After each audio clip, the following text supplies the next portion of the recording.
What's up, you guys? Wolfgang here. I'm here in Dallas at TCH, but on April 20th and 21st, I'm heading all the way down to Houston. That's right, they just opened up a new card room there, and I'm going to come out to meet a bunch of you guys. The 20th is going to be a live stream on their YouTube channel, TCH Live, and that's going to be at 5:10. You guys are going to want to watch that. On the 21st, I'm hosting a meetup game from 7 p.m. to midnight. Anyone can make the vlog, and who knows, I might put a bang sticker on you if I'm lucky, not you. I'll see you guys there.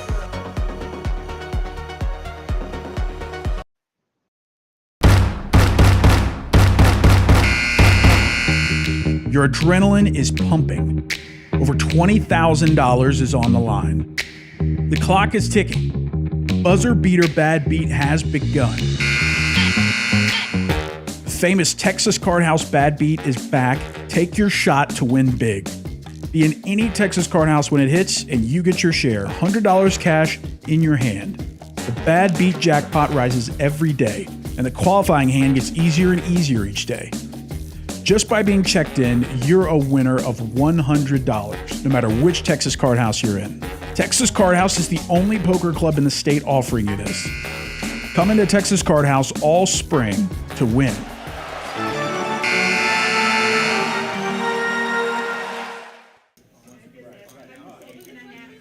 Good evening, everyone. Welcome to TCH Live. We got a pretty special live stream tonight. This is the final table of our 15K guaranteed free roll. It's the first one of the year. So these players have been accumulating points for the first quarter, and we had a good mix of about 45 players from our loyalty side and from the cash point side. And I got Eugene here, our current turn director, with some exciting news. How's it going, Eugene? I'm doing well. How are you, Derek? How are you? Pretty good. Yeah. So before we get started with the action, I did want to make a important announcement, and it's exciting. And today is going to be my last tournament that I will be directing, and we have a new tournament director.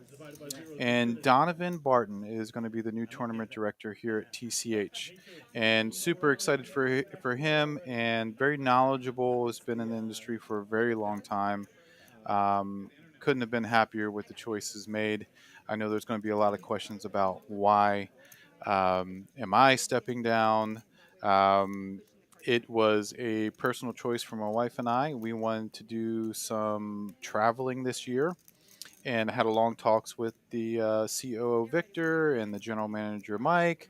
I felt that it wasn't fair to them if I wanted to spend some time traveling and I wanted to put TCH first, and by doing so means that I had to make the tough choice of stepping down so that I can go ahead and do some traveling this year with my wife. I'm kind of, some people might not believe it, but I turned 49 this year, and I want to be able to travel and get around the country before my body starts failing on me. So No, that I can completely understand. For Lauren and I, it's like we want to do all our traveling before we even have kids.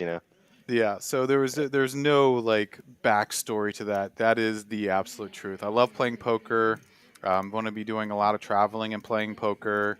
Going back to the World Series this year. Have some exciting stuff going on, and I just felt that it was important to TCH. I love this place. I love the people that I work with. It was important to them for them to have a tournament director that was going to be here more than gone. So it was a tough choice, but I think it's the right choice. And Victor and Mike were very gracious and accommodating with that. And, and that's the truth. So let's get right into the action, Derek. Yeah, thank you I'm so much excited for to get hopping in commentating. and talking about that for a little bit. I guess you're going to be commentating with me tonight? I am commentating with you for the whole awesome. time. Yeah, Donovan's, stepping up to the role. He's actually doing 2 tournaments at the same time right now. See, I knew it was a great choice. So, and in all of our tournament directors here, between Riley and Bryce, it was a very tough decision that Mike and Victor had to make between those guys, because man, just the caliber of management that we have here on this side has just been tremendous. So excited for them. So looks like we've got Garrett, Sardine, and Adrian getting involved in a pot, and then looks like Sardine's going to get the best of it.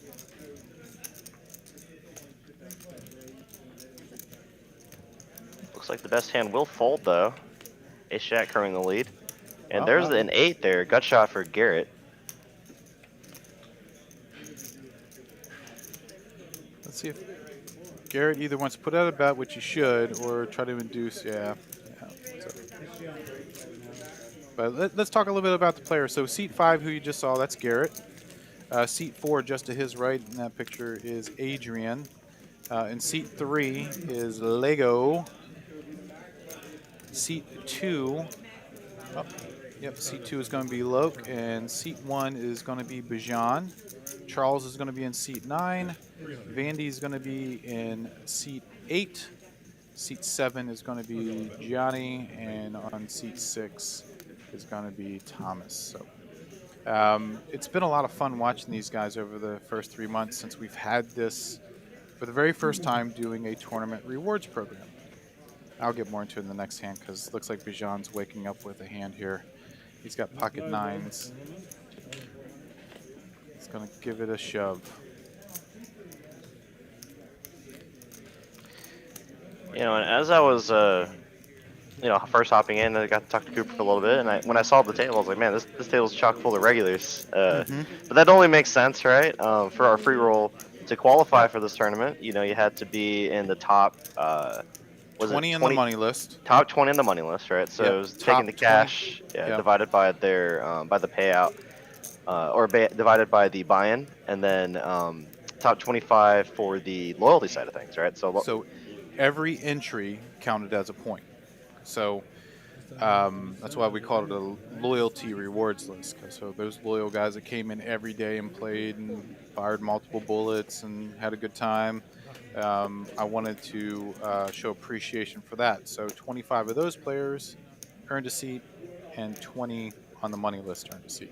So we had 45 people. Yeah, and regardless of whether or not they got in on the point side or loyalty side, I mean, a lot of these players are very skilled since they play here almost every day. And one of the things when you see the list, there was a lot of duplicates, right? So the players that were high up on the money list were also on the loyalty side as well. So, yeah. And we can kind of get into the action here. It looks like Lego raised with Ace King and Vandy. Mark he calls with Queen 10 and is going to flop the best of it right now. He's going to bet about 75% of the pot. It looks like 22,037. Lego's going to call with 2 overs. Don't mind it. You got to figure if you can hit something on a turn, then you can continue, but I don't think Lego can continue at this point. Vandy finds a safe turn card and will ship it in. Nice hand for him. And we got a few of our regulars in the chat as well. Poker Monkey, Kicker Problems says happy Sunday all. Poker Monkey cheering for Adrian and Lego. Degenerate Lifestyle, what's up guys? Happy Easter. Happy Easter to you too. Yeah, I know Easter. Eugene's been at work most of the day today, right? So yeah, I've been here since like noon today. I guess did you have any time with your family before work? Or? I had the boys. My kids called me. They're all. My youngest is 21, and so they reached out to me. Not quite the same as when they were younger, but I'm just very thankful that they. Empty nesters now, huh? Yeah. NRG Fantasy Focus. Eugene, my guy, love the merch. I only fired 2 tourneys, but I imagine I was high on the money list. Was I on the list and didn't know? Well, you'll have to message me your full government name because that's what the list was off of. So, but everyone that made it, except for about 4 people, everyone made it today. So. Thank you for the merch shout out, by the way. I appreciate you. It's directly above seat 5. Got about 74 of y'all joining us here tonight. Thank y'all so much for tuning in. That's My name is great. Derek, and I'm joined by Eugene. And with you stepping down as turn director, I imagine you'll have a little more time to commentate, maybe. I would love to. Yeah, awesome. I kind of put my name in with the production manager David to say if he needs a little bit more help, or they allowed me to come on in and do some commentating. It was great. Yeah. So yes, Julian. So if you had 2 tournament caches in April, that goes to quarter 2. Quarter 2 started on April 1st. So all the points accumulated for this event that we're watching right now was from January 1st to March 31st. So quarter 2 has started. I actually worked on the new list, quarter 2 list today. Should be on the website by tomorrow. And so that we got a fresh start for the new one. So come on out. We had 1,750 unique tournament players in the first quarter. So it's incredible. Oh, wow, look at this action. Sorry, I'll continue that later. So Oh my gosh. Look at this. Lego's going to rip with aces, early position. Johnny's going to ship ace, queen suited. What a spot here for Lego. Charles is going to call behind with king, queen. Yeah, and Charles, he's got less than 20 big blinds. I want to say the blinds are 2 and 4. So yeah. I mean, he's got like 12. What was that? 5. Yeah, he's got 7 bigs. Yeah, ship it with 2 face cards for sure. What a spot. Yeah.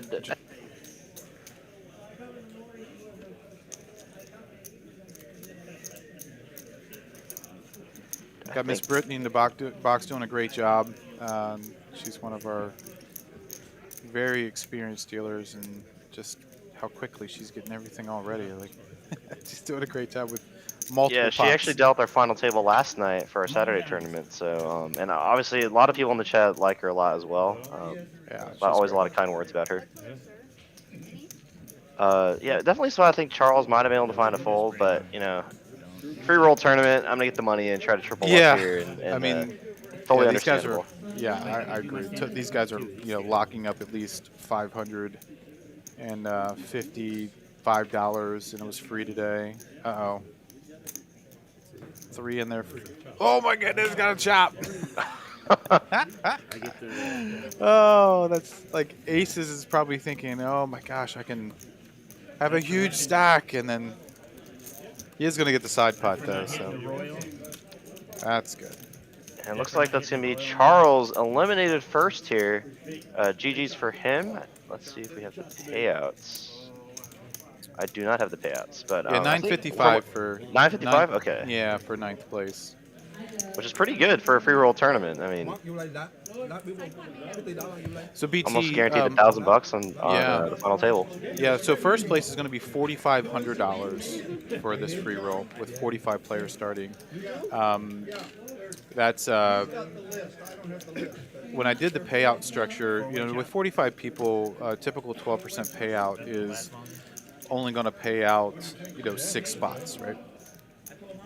And I was like, well, let's do something a little bit special. Let's pay out a little bit more because it is a free roll and it should be a little rewarding. And so I decided to pay out 9 spots, but also got approved from the general manager, Mike, that since it was Easter today, and we put a basket of eggs together for the 36 players that did not cash, that they could draw for an Easter egg, and inside the Easter egg was either $100 or just a happy Easter sign. So we gave away an additional $500 for those players that very cool. cash. So that was pretty cool. It was like a reverse bounty. It was like reverse bounty in a way. They busted out, but then they still got to draw something. Well, very cool. That's correct. And that's awesome, Mike, to do that for these players. Yeah, that was very kind. It was actually brought up by one of the players that was playing in it because her name was Sherry, and Sherry did make the free roll, make this 15K free roll, and she mentioned something since it was Easter, and I said, yeah, it's a great idea. Let me run that by Mike, and Mike agreed, and so thank you, Sherry. I can't take all the credit for that. That was all Sherry. Sherry, another regular player, obviously, for making this reroll. See her in the tournament streets as well. I imagine Laura played as well, right? Another female player. Regular. Susan. Laura did not. Oh, lower than that. Susan, Yeah, okay. yeah, Susan Cochran. So we had two ladies in the field. Both of them made it pretty deep. Both of them made it to the final two tables.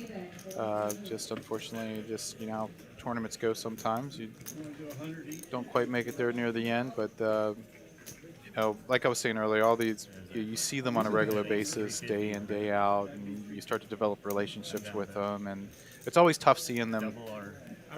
I want all these guys to win. I know all these guys, so it's kind of tough to root for one guy over the other. Or how about 150? That's 6. And I want to go back to BT's question. BT had a question about the points. I didn't overlook at BT, but he asked about how do the points work on money caching list. People have more total money in cash, but less points and further down the money list. So the money list works out as you take your payout divided by the buy-in, which gives you the points. So if you paid a larger buy-in tournament, like our Saturday is a 365 or 500, and you cash out, so it'd be the money that you earned, you cashed with, divided by the payout. And the reason for that is I wanted not to be a huge gap between someone paying a $500 buy-in as opposed to a $130 buy-in. Because some people can't play on Saturdays, right? And that's usually when we have our larger buy-in tournaments. But they can play in the $130 events and be loyal in playing those and do very well in those. Because the payouts are as big, you shouldn't be not rewarded for playing well in our daily tournament. So by doing it by the buy-in, it helps, closen the gap on how many points they would earn. Now, granted, Saturday tournament's a little bit larger field, the payouts are a lot bigger. You will get a little bit more points by playing the larger the field, but it would be the same thing as if it was a $300 field for a $130 buy-in. The points would be about the same.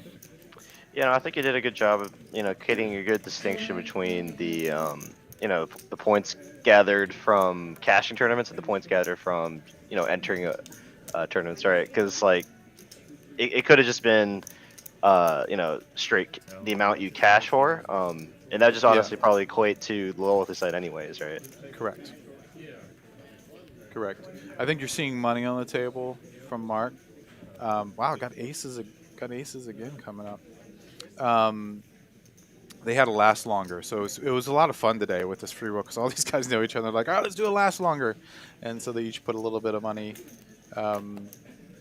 They must have chopped the last longer. Yeah, I think they chopped the last longer. Looks like Johnny's gonna shove. He only has 20,000. What a great time to wake up with aces. Looks like Adrian's gonna call with ace king.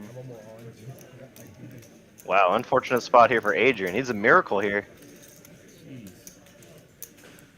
Oh, if a queen comes on a flop, then they're sweating. Ace jack or queen 10 or queen jack on the flop.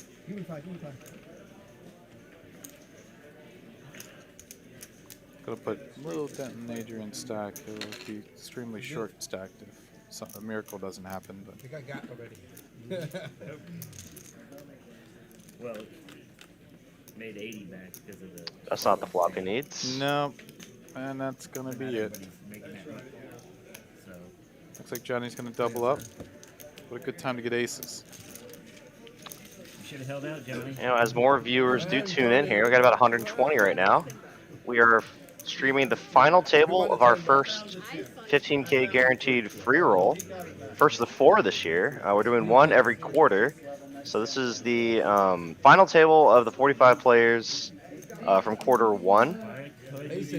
And I'm commentating. My name is Derek. I'm commentating with Eugene right now. Heyo. Thanks for coming in. 126 people. I love it. Yeah, that's like 6 times. And thank you, Rich, for the kind words. Appreciate that. This rewards program, like I was saying earlier, we've had 1,752 unique tournament players just in these past 3 months. And, I was shocked at how many unique tournament players. And I do know that some of the cash game players may have jumped into that because seeing that there's a free roll coming and things like that. I know that that could have added to it. But it was... it's been fun to see the amount of participation and like the fight for who's going to be the top of the list. And we had one guy, and I'm sure you guys all know who he is if you play here, Daryl Sample. Oh my God, Lego's going to flop the absolute joint right now. I'll get back to this. Sorry, Daryl. I was going to give you the shout out, but I'll do it here in a second. Lego is going to flop the absolute joint. Queen high straight. I don't think Johnny has much to continue unless he wants a gutter, but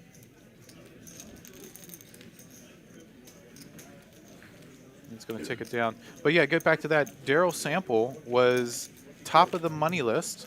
You gonna get in the booth And then also top of the loyalty rewards by list. himself? So congratulations to Daryl Sample for being on top of both lists. That's very hard to do. The man is a crusher, a beast. He, loves to play tournaments, and I'm sure if you play tournaments in the DFW area, you know who Daryl Sample is. So shout out to Daryl. Good job, Daryl. Thanks for coming out and playing as much as you do. We do appreciate you. And yes, we are working on that that thing that we talked about earlier.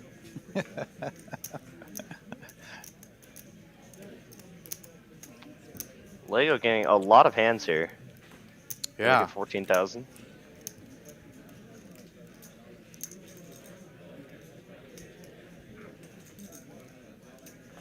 Mark's got some chips. I don't know, for all those chart junkies out there, pretty much any suited cards in the blind, in the big blind, is a defend, right? Especially heads up. Yeah. Yeah, heads up. Any 2.5, is a defend. So some of you might be going, Deuce 3 suited. What is he defending with? If anybody that studies the charts and knows that and Lego's gonna look at this flop. Oh my gosh, It's almost too big of a flop. I wouldn't mind. I need to go turn down the AC because there's a heat check going on that table. Like he is Yeah, heating he is up in on that fire seat. for Oh sure. my goodness, yeah. I would have checked too. I think I agree with you, Derek. Go ahead and continue your thought. Oh no, yeah, no, you're good. Yeah, just having so much of the board, I wouldn't mind a check there occasionally, and you could actually, get value from some weaker hands. 8 or 9 because his defender range should include a lot of 8s, 9s in it. So heads up with one pair on the flop, he could probably get a little bit more out. No, Julian, I do know that there are things out there called charts that have ranges on it, Julian. I don't study them every day, just the ones that end in Y, just the days that end in Y.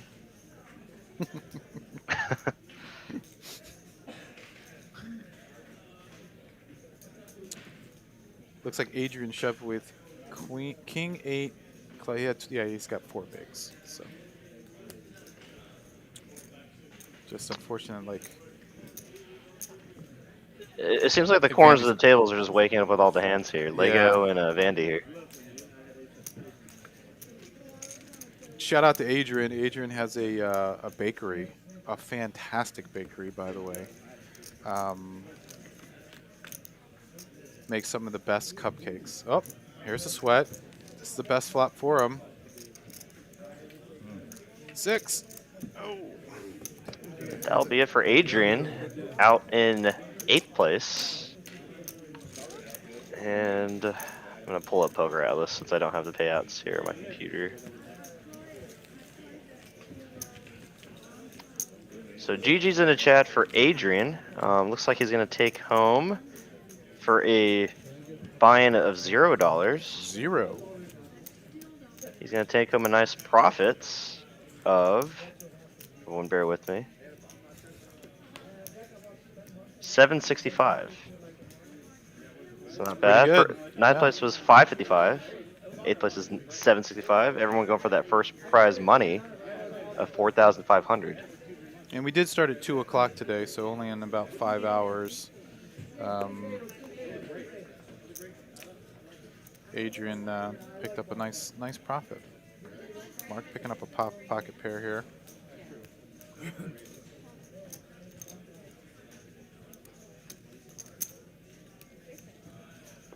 I'm actually surprised the players are willing to play out this far. Honestly, from my experience with free rolls, you see players start to chop up the money when it gets down to like 20 players. Yeah, and this one we wanted it to be a no chop, right? It's a free roll, and we wanted to have fun with it, and so I talked about with Donovan and Bryce and some of the others about it being a no chop, right? It's free money. Texas Card House put it up, and let's have a nice let's live stream it to show all of our loyal players that we had in the DFW area, and have them play it out, duke it out right to the very end. So a lot of fun. Oh, so okay, I didn't actually know that. So that makes a lot of sense then. Yeah. Well, I for one know that Lego doesn't chop, regardless of whether it's a free roll or Yeah. a real buy-in tournament. So And Mark Vandy, Mark doesn't either. Mark's not really a big chop unless it's like 2 o'clock in the morning. So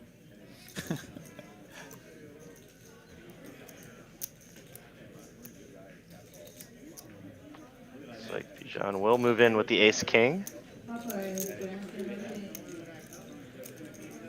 Sardine getting a pretty decent price here. it's about 50% of his chip stack. Don't mind the fold. It's, Yeah, good fold. yeah.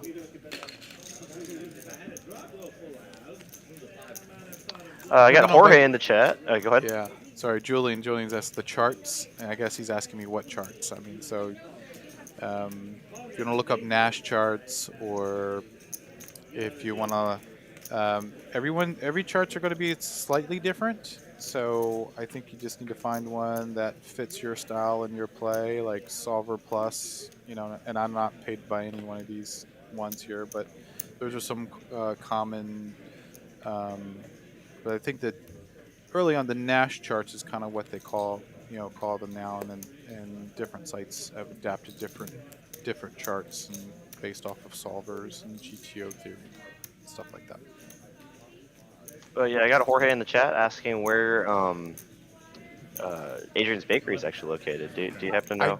I don't know where his bakery's at, and he did tell me the name, and it's several months ago, and I've forgotten. Dubalicious.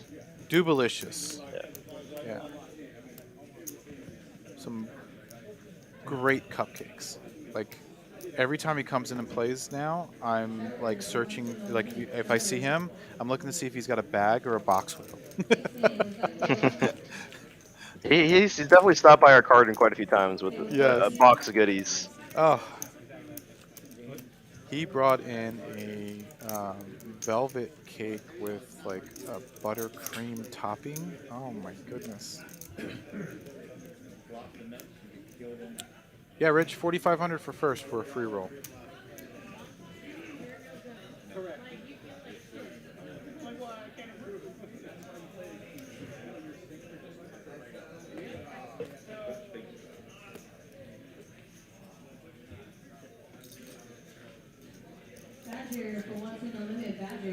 Vandy's waking up in early position with a suited ace. Gonna take advantage with his chip stack. It's a good raise. Gonna take it down. Yeah, Loke's been pretty quiet so far. Hasn't really gotten many cards. Usually one of the more active players at the table, from my experience, either playing or dealing. So it's really interesting to see him get in the mix once he actually picks up some cards. Loke's an aggressive player. Garrett's an aggressive player. All these guys. It's an interesting hand and under the gun with the 10-8 suited. I believe they're 7-handed at the moment. Yeah, definitely an argument to be able to possibly fold that, but he's pretty deep, so and it's a free roll. I think it kind of goes back to that every time. Yeah. Loke shoving with ace 10. We were just talking about him. I guess he heard us talking about him. There we go. Rich, no update on Las Colinas just yet. I was there not too long ago, about a week and a half ago, and beautiful on the inside. super excited for everyone to see it.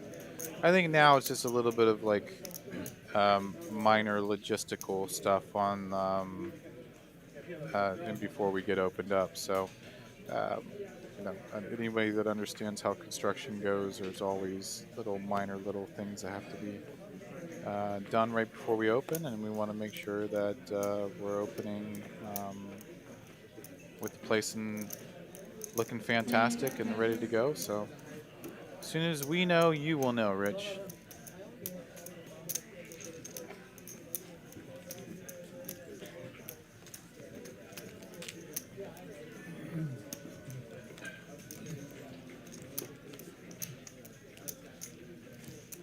Derek, have you had a chance to go by there and take a look at the room yet? Yeah, I have. I had dinner with a friend. I want to say 3 weeks ago, and then we were in the Las Colinas area. And we were just like, wait, we're close by, and it was actually Sal.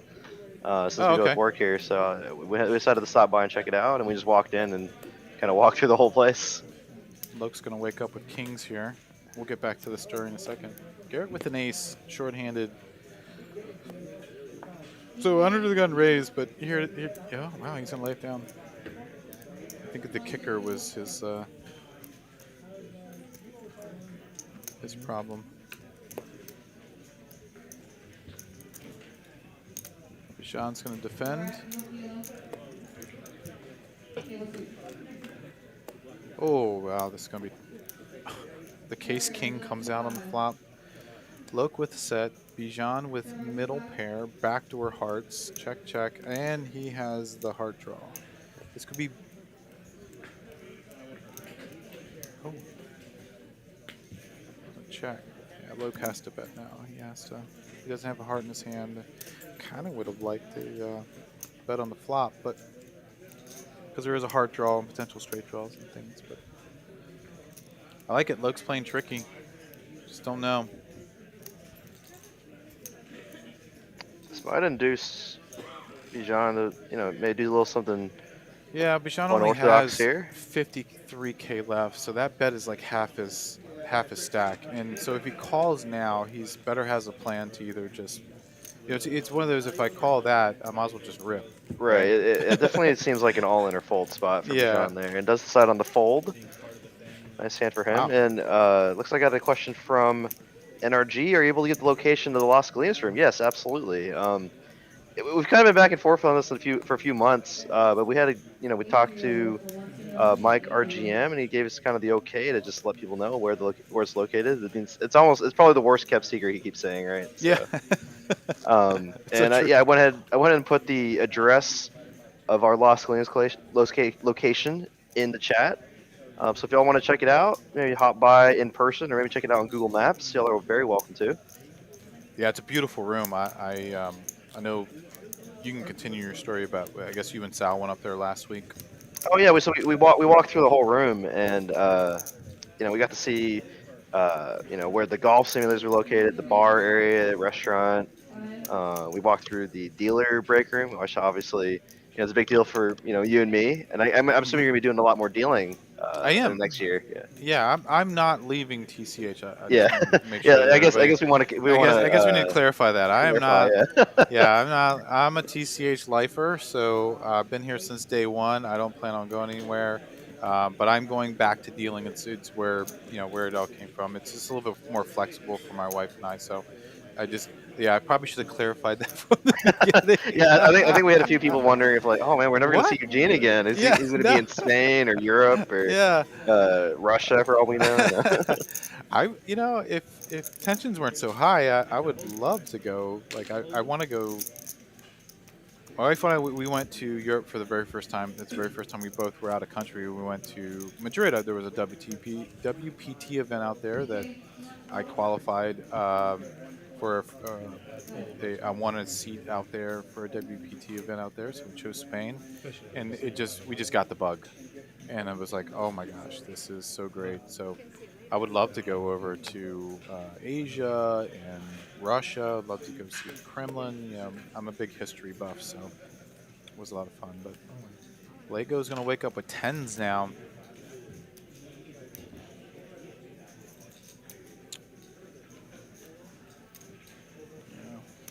That's a very big raise. Very big raise. But the room, the Las Colinas room, when I was there, the moment I saw the golf simulators, I immediately contacted Mike and said, Mike, can I store my golf clubs there at Las Colinas?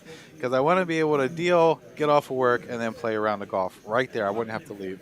I'm super excited and about that, and I think it'll be a lot of fun for everyone to.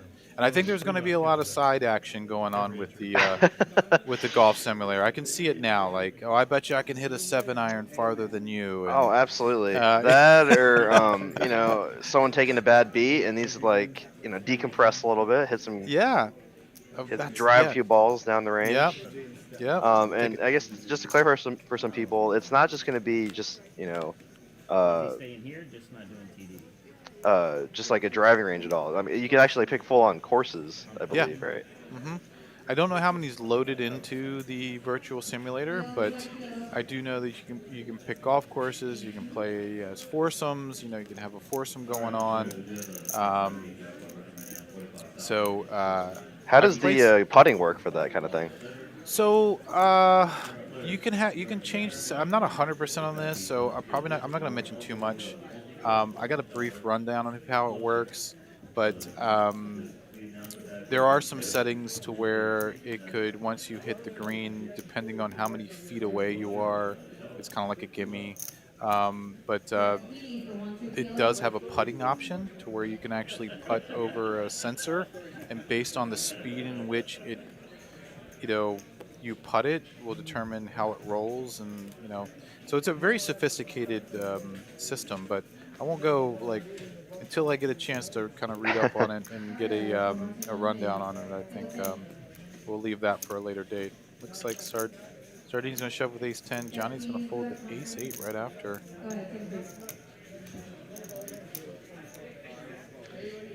It's kind of cool to see Sardine here back on this final table. He literally just final tabled our Saturday tournament last night. So it's great to see him back in the mix. Very solid player, as you can see here. Today's event, we started off with 20,000 in chips with 20-minute levels. So I didn't want to have a free roll that was going to last 15 hours, right? Understandable. A free roll, you kind of want it to last, 5 to 8 hours max, right? 5 to 7 is like the sweet spot for a lower buy-in free roll, so everybody's not spending all day grinding for for an amount that's not 5 figures. So these stack depths today, you're going to see are not very deep. So we're probably going to see a lot of shoving, a lot of decisions being made on do I call or not call.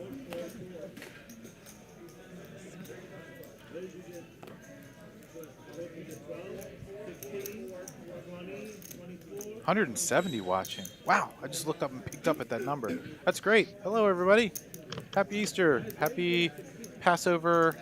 Happy Sunday. I don't know if I missed anybody. If I did, I didn't mean to offend.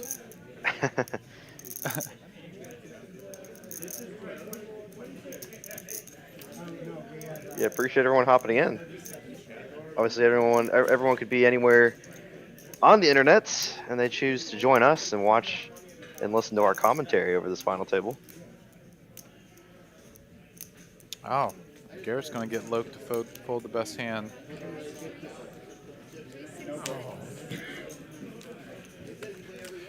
So I don't know if you would agree, Derek, but you play a lot of tournaments like I do, and those are those spots with small pairs in early position, right? Do you raise with them? Do you not raise? Do you just even fold for ICM? But since it's a free roll, ICM is, it's still prevalent here. There are some jumps, but I'm probably getting in the mix in this tournament, but yeah, I think typically I do, depending on my stack depth, if I'm less than, if I'm 15 or less, I probably just fold them. Yeah. Are you going to fold? You You say fold? No. This On a free roll? side. Oh, and a free roll. Then yeah, I probably should. I'm saying for Yeah. like for a normal tournament, if I'm like Yes. 15 or Yes. less, Okay. I'm probably just folding. It's either folding or shoving. I'm not just raising. Yeah. Looks like Loke's going to pick up another pocket pair. Garrett's going to call behind. Be aggressive, Loke. I like a bet here. Decide to check here, giving Garrett kind of the option here to take the pot away from Loke. Yeah, like I said earlier, Garrett is a good player. If he's going to smell the weakness and, figuring that if he's raising and then checking behind, he can then represent any king and Yeah, nice spot there for so. Garrett. Definitely a spot where such a dry board on a king high board, and as the early position raiser, I definitely think he could just put in a small bet, anywhere from quarter to 30% pot, and a lot of times they'll just get it done. Yeah, a lot of Against times a lot of it hands. just gets done. Armani in the chat, are there regular games, weekend games in Dallas? Oh, wow. So we're actually open here 24/7 in our TCH Dallas location. If you're not aware, we're located very centrally in the Sam Moon Center, off of 635 and 35. You should definitely look us up. We have a game every day, every hour, even on Easter Sunday. We've got 17 cash games going right now.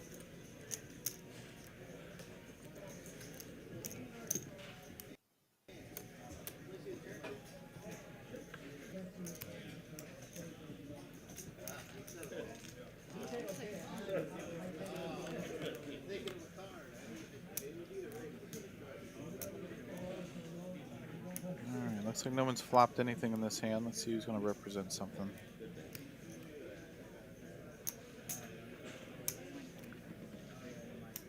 Court position plays such a big key in tournaments.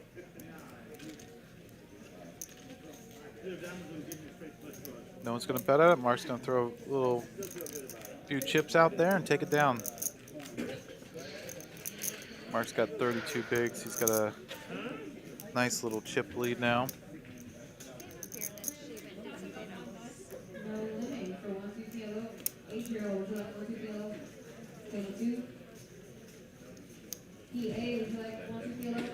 So still down to 7 here. Each player guaranteed 915. Page, I'm starting to get a little bit larger. First prize is $4,500. Definitely rival some of our daily tournaments in terms of first place prize money. Yeah. Sure does. Johnny's just on a call with the Queen Jack.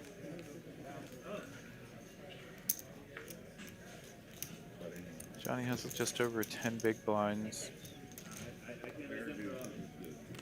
I think depending on the size of the tournament and kind of what the ICM is where you kind of determine how many big blinds before you just start shoving, right? Yeah, it's all relative, right? Yeah, you got to base it off of the average chip stack.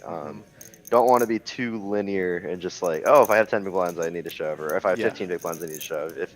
If 15 big blinds is the biggest stack, you probably don't need to be shoving your 15 big blind stack. Is what you're trying to say. Yeah. Yeah, I definitely have the same ideology on that for sure. But as we can see, though, it looks like Vandy, the big stack right now, 32 big blinds, which pretty healthy stack coming into a final table, considering this is a relatively quick turbo tournament. So that must mean the structure was really good. So I'm sure you had some say in that. I think so. It's like Sardine's going to raise it up with Jack 10 suited. I like it. It gets into some, like we were talking about stack depths and when shoving becomes more of an option than anything. Then you, instead of being very linear with those thought processes, then your raising has to be like, all right, so how much, when can I still raise fold with the amount of big blinds that I have? And some people were, because Sardine had 14 big blinds, why isn't he shoving there? Well, because the stack depths are so shallow that you can get away with raise folding even with 10 or 12 big blinds and not think about getting into, shoving ranges until you're about 7 big blinds because there's just not a whole lot of chips in play. So, um, completely agree with you, Derek, there. It looks like Johnny will go all in here with the ace queen, flopping the best hand here. Very strong holding. Yeah.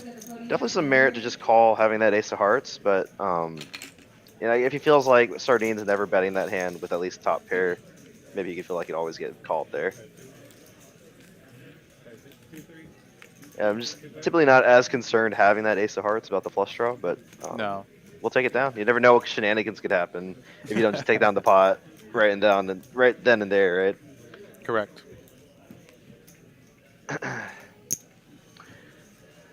That's why aren't we using the new chips for this one?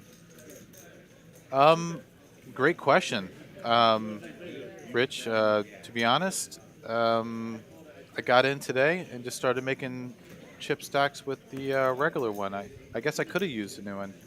You should have called me, Rich, and reminded me I could have used a new one. Bijan's gonna shove his 7 big blinds with ace jack suited.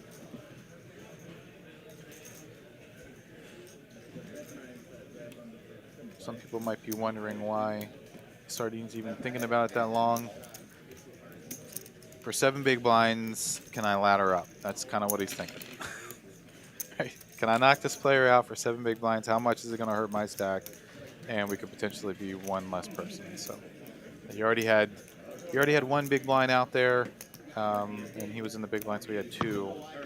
He's got to risk 6 more big blinds to potentially ladder up. So.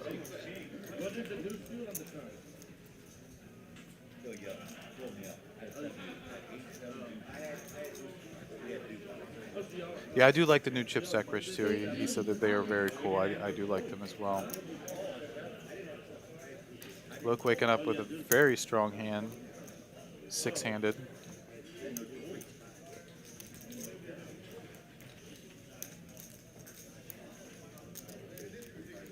I'm sorry, on 7. the larger size here. Is going to get shoved on by Sardine with pocket nines. We got a flip scenario here. I don't think Loke's folding. No, here we go. This could be. It's a fair fight. It is a fair fight here. Loke looking to hit an ace or king. Sardine looking to dodge an ace or king. Sardine tournament life on the line here.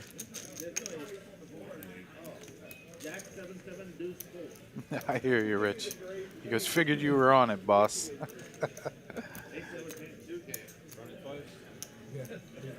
Run it twice. Yeah, I heard that. Safe so far. Still a little scary. Oh. Wow. Fades what a it sweat all. there. Yep, safe run out there for the nines. And a double up there for Sardine. Loke down to less than 10 big blinds now.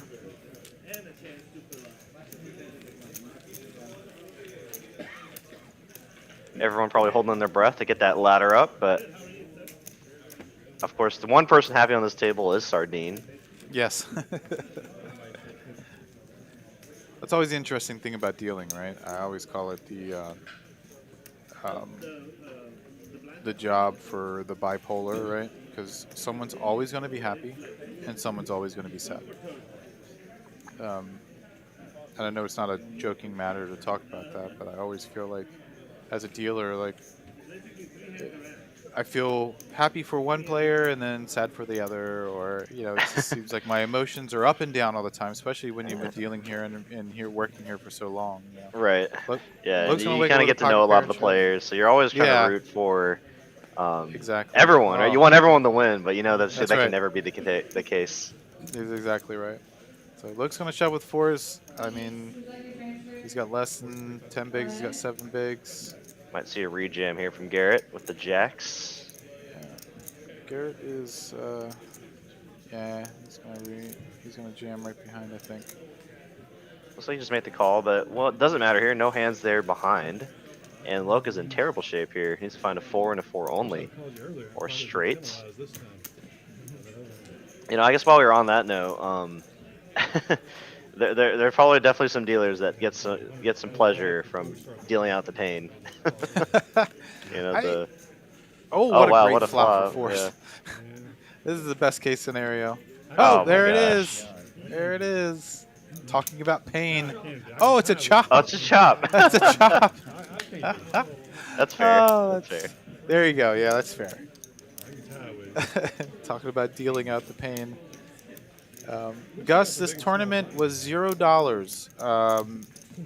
He asked how much was this tournament. It's a free roll for our loyalty rewards program. You can check it out on texascardhouse.com. Choose the Dallas location, and it should be right there on the top of the webpage. You play in our daily events. You got a little graphic for that. There Go on and you check it go.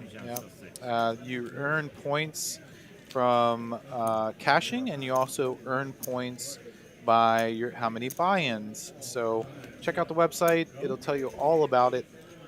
And hopefully see you here soon playing in some of these tournaments, daily tournaments we have here. We have so many. We run pretty much one twice a day. We run one every day of the week. One a day on Friday morning, and then one on Saturday, which in my opinion is the best tournament in Texas, one-day tournament in Texas. We get over 200 players. First place is always in the 5 figures.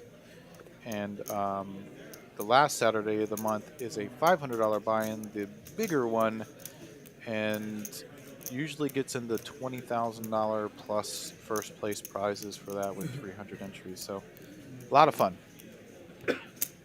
Yeah, if you're a tournament player in Dallas, Texas, you really don't need to go anywhere but stay here.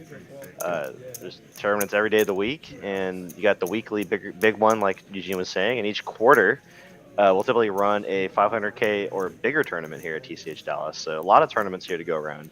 Don't even have to go north, don't have to go to Vegas. Could stay in your local city and have a great time. Well said, Derek. Well said.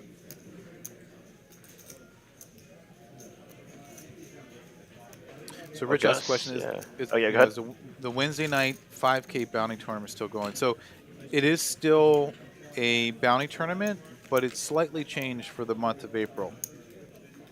For the month of April, it's going to be a 2.5, so $2,500 progressive bounty tournament. And it's a $200 entry. It runs just like a normal bounty tournament. It's every person you knock out, you receive $50. But you also receive a ticket, and that ticket gives you a chance to pull an envelope out of a barrel that has a chance to win $2,500. If no one pulls that at the end of that night, depending on the amount of entries, is how much money TCH adds to the jackpot. This money does not come out of the prize pool. It doesn't come out of any of the fees. This is all TCH just thanking the players for coming out on a Wednesday night to play in our event. So next week, it's actually, the jackpot is going to be worth $3,050 this Wednesday coming up. Safe run out there for Lego. Gonna have 2 pair. Take down a decent pot here. Well, Gus, you'll definitely have to come by TCH Dallas if you're in the Dallas area. And if you see Eugene or I, Yeah, say hi. say hi for sure. I guess you can't see what I look like because I'm doing this from home, but say hi to Eugene. He's definitely friendlier than I am. Guess you can. Oh, yeah. There's Eugene. Yeah. If you see me, Gus, say hi. I might not be wearing a suit next time you see me, but sometimes I'm in the dealer box. Definitely come by and say hi.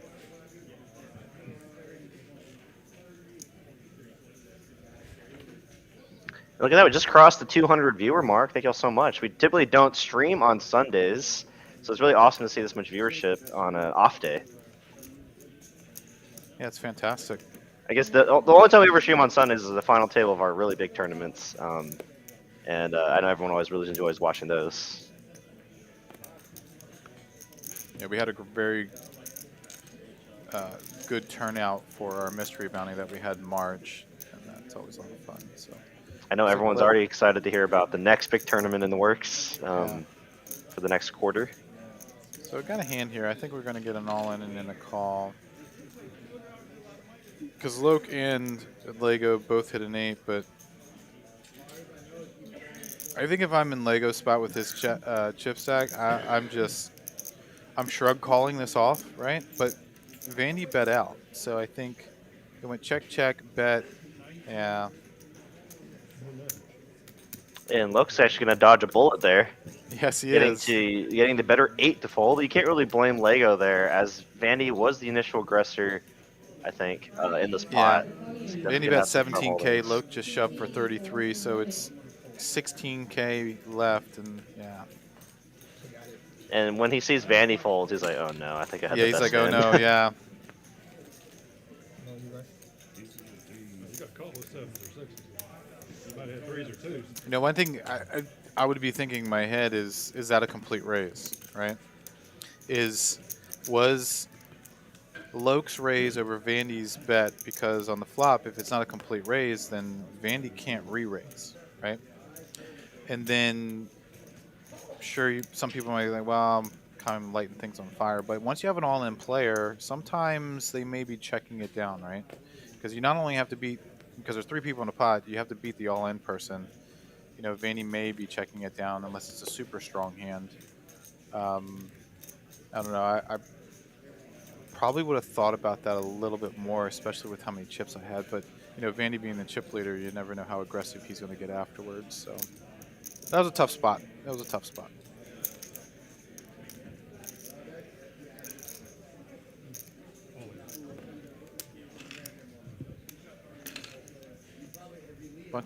Bunch of limps around, and Garrett's going to shove with 3s. Pick up all that dead money in there.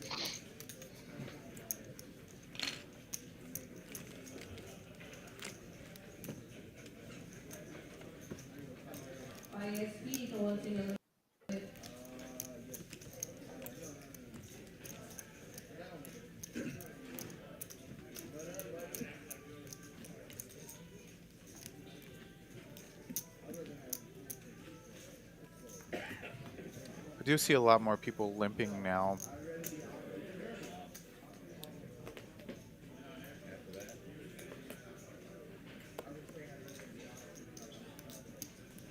Gus asked a question, but I'm not gonna. I don't know. I don't. Been married for 17 years, so I don't frequent those places very often. So I'm sure some people in the chat could help you out. Maybe, I don't maybe. either. So.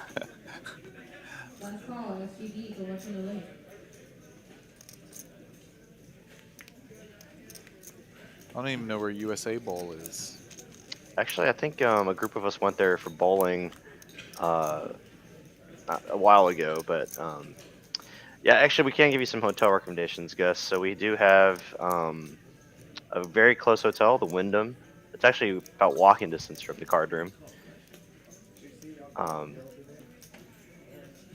know, it's no five-star resort, but you know, if it's someplace you need to stay for a few nights, go play some cards. I've heard you know, decent things about it.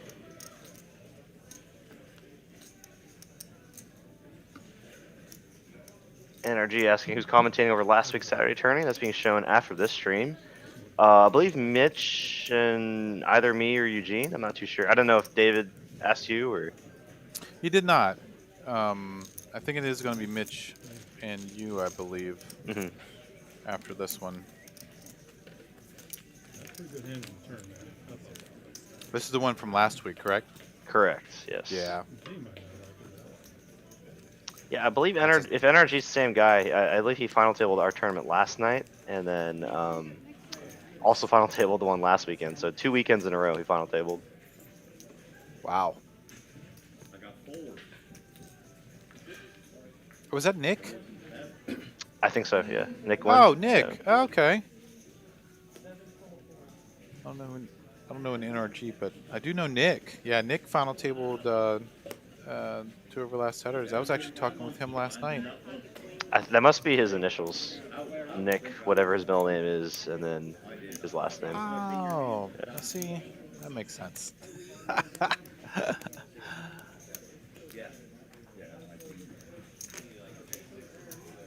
Yeah, so congratulations to you, Nick, for final tabling last night and making a good Yeah. run. And I'm sure he's waiting to watch the results Yes, Nick. of the All last right. tournament. So chatting with Nick last night after playing a little session. We just had a nice little talk. He was telling me about it. Man, what a great run, and the final table and deep final table. You know, like, I'm not going to give away the results of last week's, but you guys will see it after this. But you know Nick's a solid player. Johnny's gonna. Runner flush there for Johnny. Lego, which is ace king high. No diamond in hand. I So would like definitely to can go find tiny a fold here. this. Yeah. Bet like 15,000 into whatever the 70K was. What's the biggest cash game we run? It's whatever the players want. The biggest game I've seen run on our floor is 5,100. So, I mean, it's really just whatever the players bring to the table, and ask our floors if they want to play 5,100, and we'll run it. And if there's the interest for it as well. Yeah, the interest is there. We regularly run a 2-5-10, 5-10, 25, which then usually leads into a 25-50. And then as the game gets later and later and deeper, they keep raising the game. It just gets bigger and bigger. But it usually starts with a 10-25 or a 5-10-25. We have a lot of 3-blind games for those bigger games.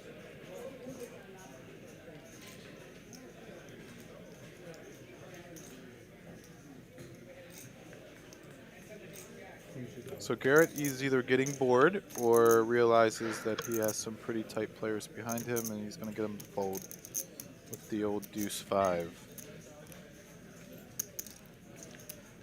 For me, if I'm seeing Vandy here in the big blind, I'm probably less likely to open marginal holdings, just because I know he's capable and very studied to defend a wide range of holdings, and maybe even attack your possible opening range. But I think it is a that's larger that's why he's sizing thinking here. about it. Yeah. I think that's what he's thinking about. And I think he's thinking about why is it larger, right? Look at him. Very good. Wow, that's exactly the experience talking they're about. showing. Yep. He kind of knows Garrett sometimes gets out of line, and you did mention Loki and Garrett are probably one of the more aggressive players. So look at that. Vandy using his experience here at work, shoving with the 7 high. I would have. So everybody's been raising like 16, right? Everybody's been everybody's been raising like 16 or 16 or 18, and to go bigger in this spot, may have kind of made Mark or Vandy kind of go, all right, well, is he just trying to steal it here? And if I be aggressive in this spot, and plus 7-6 isn't like completely dead. Yeah, it's very hard for you to be it's dominated. good against aces. Yeah. You know what I mean? Like, it's good against aces, and so. Yeah, very interesting shove here. You feel like a genius, right, when Garrett has to tank, but then when you get snap called, you're like, oh, what did I even do? Well, yeah, what did I do? Yeah, what was this for? No, but what have I done? In all seriousness, no, I do think Vandy did take into account the player type and the opening size, position, everything. So he felt like he had in the fold deck to fold out some stronger hands. Like maybe like ace, some aces might fold there. Not aces specifically, but like ace X holdings is what I'm trying to say. Nick, Nick made a comment. Y'all will have to bring me in to commentate sometime.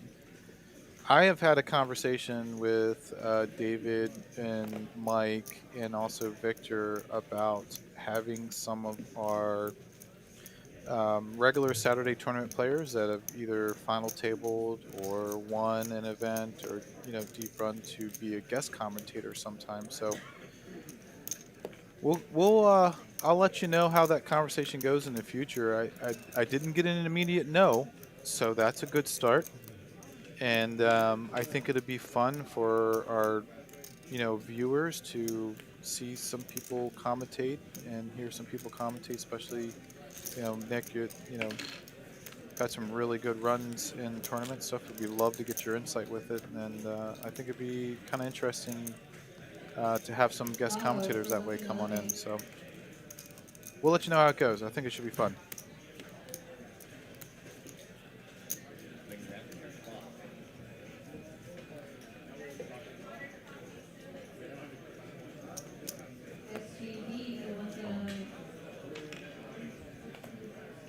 Lego's just gonna rip in 9 bigs, King Jack, 2 face cards.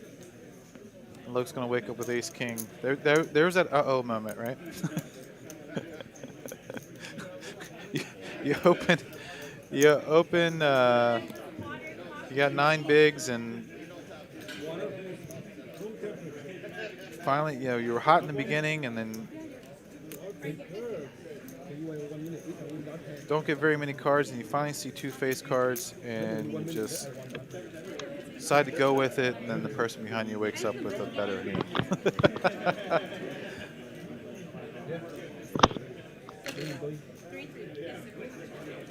That's a great idea, Matt. Oh my gosh. Oh, The suck out here. yep. And I believe Loke is the one that's all in, so, all right, Lego's gonna... Great run by Loke, great guy. Thanks for coming out and playing, Loke. He is going to earn... Let's see, I had it up as well, too. Looks like he's going to get $915 for his efforts today. Down to our final 6 now. Everyone's guaranteed $1,065.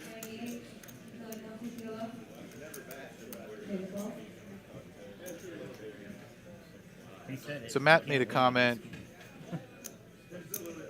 earlier, and I think it's a pretty good suggestion. Players commentating after being knocked out of a good tourney run would be nice. The way he plays, I don't know how he lost it. Kind of make it like a sporting feel, he says. He's a wild player. He's all in every other hand. I think that would have to be figured out logistically. But appreciate all the comments on that. Hello, Ryan.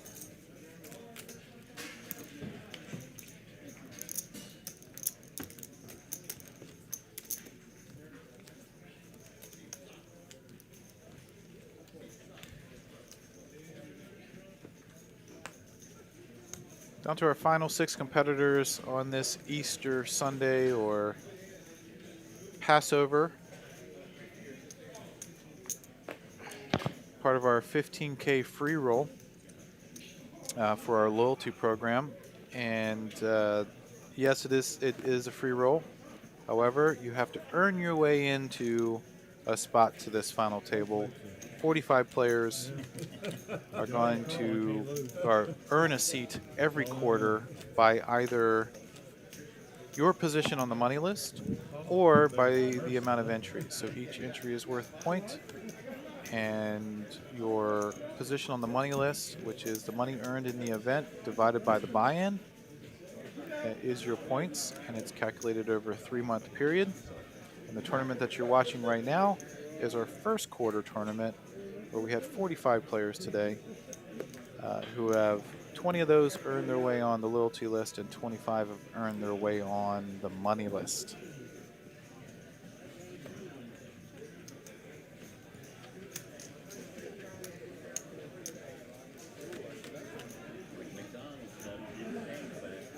Looks like Garrett and Sardine are involved in a standard small blind, big blind situation.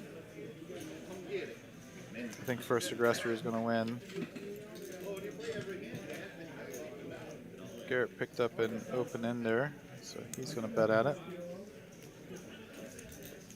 Careful when you And he's going to take it down. oh, one of them, part of one of them. You saw it? Huh? You saw it? I'm okay. Good stuff. You know, as the blinds go up and up here, we see the largest stack is only 24 big blinds. So I wonder if the strategies might shift a little bit, or players might tighten up a little as well. having less stacked up.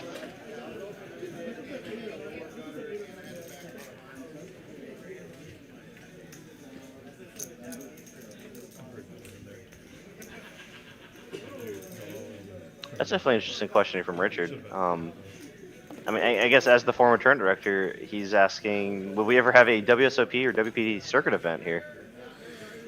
So one of the things about having a circuit event, with this current model that we have here, because we run cash games and tournaments in the same building, right? So we don't always want to be running a multi-week or a month-long type event, because we want to accommodate all of our members, and our members, play cash. If we had a month-long event, we'd be taking up the majority of the cash game, players. So we kind of want to keep everybody happy. At the moment, we don't, foresee us getting involved in the WSP or WPT circuit event, tournament event. Just because of how the cash game and tournaments works, we try to want to work together to have as many of both worlds, right? Keep the tournament people happy, keep the cash game people happy. Looks like we got a hand here. Johnny's gonna flop trips. Garrett's gonna bet out. Flop a boat, actually. Oh yeah, flops a boat. He's just gonna shove. I don't think Garrett can call. It's another spot from Johnny where if you be a little bit patient, but I guess he feels like if Garrett's betting out on it, then he's got a strong hand. So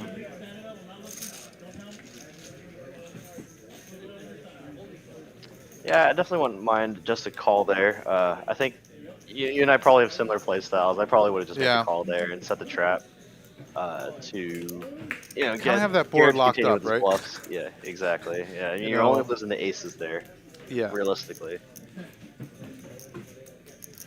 He can't have quad fours, and I mean, I guess the only hand that he could be concerned with is the pocket threes, I guess, right?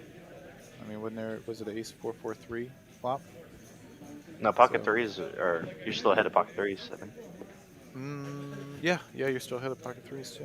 Jeez. Come on in, let's do it, rack and roll. We have another tournament going on in the background, I think is what you guys are hearing. We have a PLO bounty tournament, right? Yeah, bounty tournament tonight. It's a lot of fun. Get to accommodate our PLO players. Yeah, looks like Sardine shoved with ace deuce off, and Johnny's gonna wake up with ace king right behind. Let's see if the short stack can stay alive here.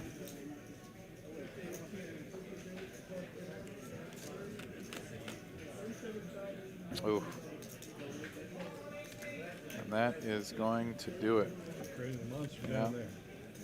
GG's Good for playing, Sardine. Tommy. Yeah, good playing, Tommy. 2 final You know, tables in a row. Bijan hasn't really been playing too many hands, but has laddered up quite a bit there. Bijan's been under like 12 big bigs, I think, blinds, the whole yeah, time. the whole time. Yeah. And I now think at one point he had 7 or 8, and then he went from 555 in 9th place, and now he's guaranteed 1,215. There's my ICM champion right there. This is our ICM champion moment of the day. No, finally, I was Yeah, for those that tuned in last night for our final table, we see a lot of that in Jason, and I'm sure you know who I'm talking about. Jason Hicks. the late Reg King. Oh, I love that guy. Yeah, I don't think I've ever seen him in a tournament. At the beginning, never. I don't think I've ever seen him in the beginning of the tournament. I mean, honestly, I think it works better with his work schedule, honestly. 'Cause Yes, I think that's exactly right.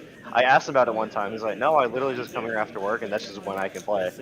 Like, he doesn't do it on purpose. It's just when he's available. Looks like we got looks like we got a hand here, but looks like Vanny checked. So it was limped around. Vanny checked with aces. Wow, what a turn there for Johnny.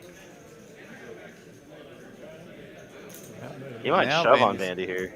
Yeah, he might. Johnny's got a huge ship stack, comparatively speaking, to the rest of the table. Johnny's just gonna call. Johnny has so many outs. Just bricks all of them. Bricks all of them. I think he had like 14 outs or something. Like, look at all those outs.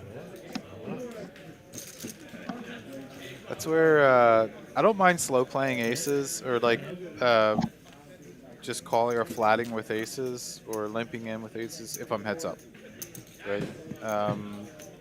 Because you kind of have to be balanced, right? If you're always raising with aces, then you can kind of be exploited. But three-handed, I probably would have put a little bit of a raise in there. I'd rather be heads up.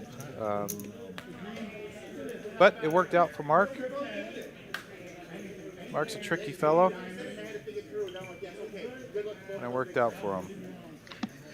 Mark seems like a player where, whatever his plan was pre-flop, he sticks with that all the way to the end, and I can definitely admire that about him. Yes. It's definitely unexploitable, and when you kind of put the emotions behind and just stick with the plan, it can make decisions a lot easier. Good shove by Lego.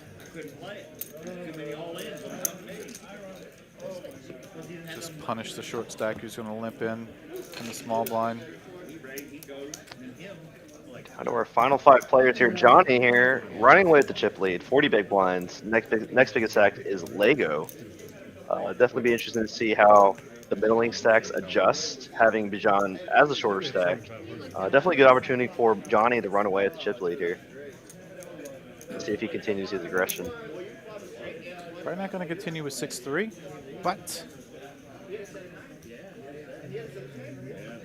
with the stack depths the way they are, he should be kind of changing up his style a little bit, being a little bit more aggressive in his play.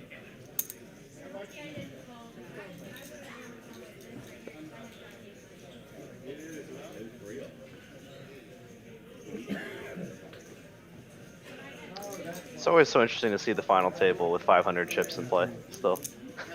Yeah. You rarely see that.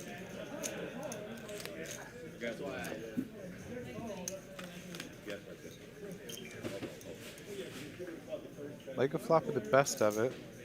Going to continue the aggression since he was the original raiser.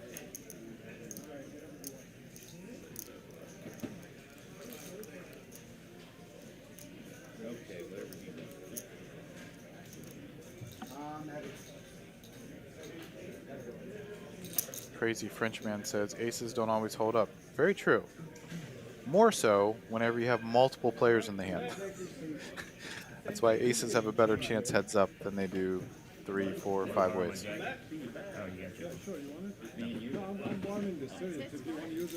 No, I'm fine. I was saying I was sweating. It definitely got chillier. No. I've got a jacket in my backpack.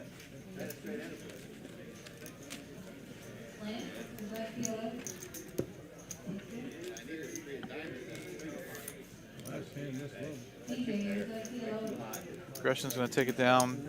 I guess Garrett was thinking about doing something devious with his deuce 4 backdoor heart draw.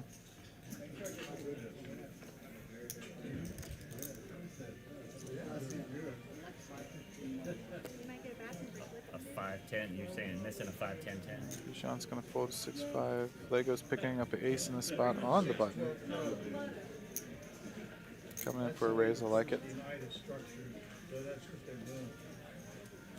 I don't know, Derek, what do you think? I'm, especially 5-handed, on the button, there's been talks about kind of making the raise size a little bit bigger since you only have 2 other players behind. How do you feel about that theory that's kind of going on right now, where instead of it being a typical 2.5 to be somewhere in the 3.5 range? For me, I think it depends on who's in the blinds, honestly. If I feel like it's a player group in the blinds that will defend a wider range of hands, I'd probably go larger. Feel like they're going to be playing pretty straightforward, pretty ABC. I'll stick with these pretty standard 2 to 2.2x. But yeah, I definitely can see an argument for it, and I've actually talked about that on the stream before, so I'm glad you're bringing that up. Because there's definitely merit Yeah. So it's, to going 3x even sometimes. If you feel like they're almost defending every hand, then you can get out a lot of their hands to fold. correct. I agree with that. I'm more like I've always been of the mindset that I'm going to rate because 2.5 should accomplish the same thing as a 3.5, right? And I'm risking less chips. Yeah, I'm saving myself a big blind, and you all know well that every big blind counts, right? Chip in a chair. So I had a pretty long discussion with a player after the bounty tournament, the mystery bounty, about this exact same thing, and so I'm in agreement to where I think stack depths and my chip stack compared to how much the chip stacks of the people are in the blinds are, that has to be all considered as well too. And Yeah, definitely agree. this is what Nick's saying too. I think it's more relative to stack depth of small blind and big blind. So it looks like we have an all-in by Bajan. Lego snap calls with ace, queen of hearts. Pretty standard five-handed. 2 monster hands five-handed, by the way. That's pretty big. I bring that question up because, I had a very long conversation with somebody, probably too long, to be honest, about it. I just kind of want to, I know you're an accomplished tournament player as well, Derek, and I know some of the people in the chat are very accomplished as well, too. And just kind of wanted to throw that out there. So far, Ace King is still in the lead. Bijan, we got chop outs now. Chop outs now. And Ace King is going to hold. Bijan's Kind of a cooler spot there for Lego. Is paying off, yeah, especially five-handed. Ace Queen is, just like having aces.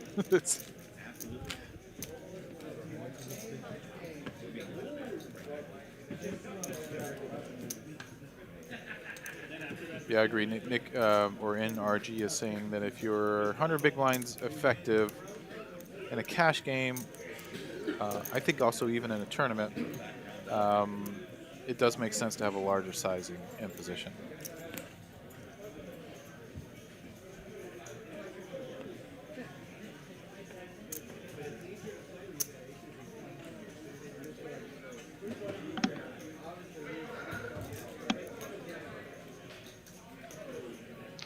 It's so interesting, the different thought processes in poker, right? Because I've actually heard the exact opposites from some players as well. From some of our higher stake players like Cashman and George and Chris, what they say when they're playing in their quarter 50, 5100, whatever, they actually like going for a smaller sizing the deeper and deeper they are.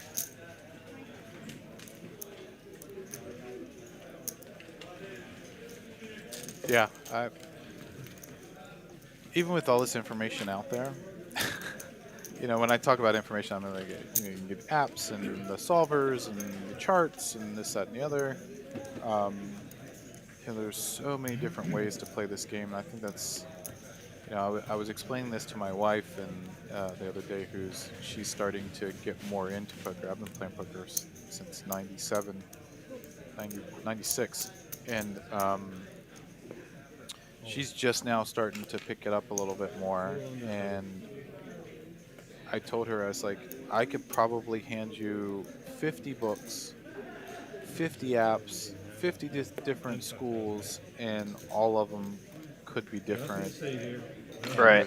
There's only small similarities in all, right? And there's only so much you can learn from that, right? At the end of the day, probably experience is going to be the biggest factor for a lot of poker players. That's right, and that's why they say some of these European players in these countries that can play online and that are seeing thousands of hands a day. Those players that get to see those hands a day are the ones that have the advantages because it's the experience. Our brains can only hold so much information, and there are people out there that are, savants, as some of my poker friends like to call it, the savants of poker that could just retain that information. But me, I and I think that's what makes it so great, and that's why you see different players win in different occasions, right? Because it's not, you can't play like a robot. Yeah, that It's makes just not a set up lot of that way. sense, for sure. And NRG here, yeah. There's no solved solutions, right, for the like 200 plus big blinds, and I think that's part of it too. And that's a great point that he's bringing up when I was talking about the high stakes players, saying they typically go for the 2.5 raise because a lot of them are 500 to maybe even 1,000 big blinds deep, and they're also playing against a lot stronger player pool. So a lot of times there's a lot of 3 betting, even a lot of 4 betting, right? So they don't want to be exploited too much with having a larger raise size. Maybe I'm the old. So, such an interesting game. Obviously, you could talk about it for hours. 95,000. Something ahead of it. It's like Only one of your stock. Garrett's going to shove with 7-6 off. Looks like aces. Johnny will make the call here. Oh, interesting. Nope. Yeah, Johnny's Kind of surprised about that actually. For about 6 big blinds, I think. Yeah. At this point, even the shortest chip stack wins one or doubles up once, they become the chip leader. And I think that's kind of what Johnny's like. Old enough to know better, young enough to do it anyway. Usually twice. I was probably thinking about. I kind of would call though. I don't know. I guess I'm Small against big. I think I'm calling against the small Yeah. stack. Yeah. Because Especially even if I for the small lose, blind. I think he still had 20 big blinds, and you're still the chip leader against Garrett at least. Yeah. I think we're 6-12-12, and I think Johnny only had like what 260 left, 270. No, he had like 350. Oh, he's like 350. Lego's gonna wake up in the hand. Man, he's been waking up some strong hands in this final table. He's gonna fold an ace. That's why, folks, Johnny's at the final table and I'm not. Yeah, I didn't even qualify. I wasn't even on the first 5 pages to qualify for this. But you may be seeing me more playing tournaments. I am allowed, once I'm going back to the dealer spot, I'm allowed to play in the tournaments now. So hopefully be able to get to mix it up with these guys in the future. I go with queens now. Be interesting what he does here, right? Tuesday and Wednesday. Keeping it He's consistent. gonna shove the ace king. Yeah. He's gonna shove the queens. I like He's gonna it. shove the queens. I like it.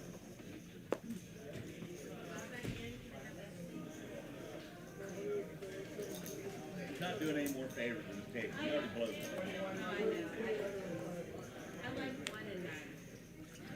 And he's going to pick up 30,000 in blinds. No, I know, yeah. Yeah, that was a little surprise. Not surprised when you turned over ace king. When you turned over ace king. It's a great point here from NRG. As the chip leader, if you're considering ICM, you want to keep the smaller stack in to lean on the middling stack. So that makes a lot of sense.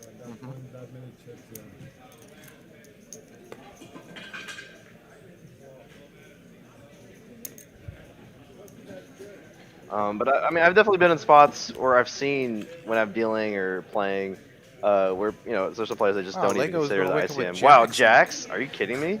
Ace, king, queens, jacks. Wow. Vandy here needs to find trip sixes or an ace. An ace, yeah. Mark's just like, are you kidding me? Like, did you actually have hands last time, or like, did you? Yeah. You've shoved 3 in that. You shoved 3 hands in a row. How can you have it 3 hands in a row?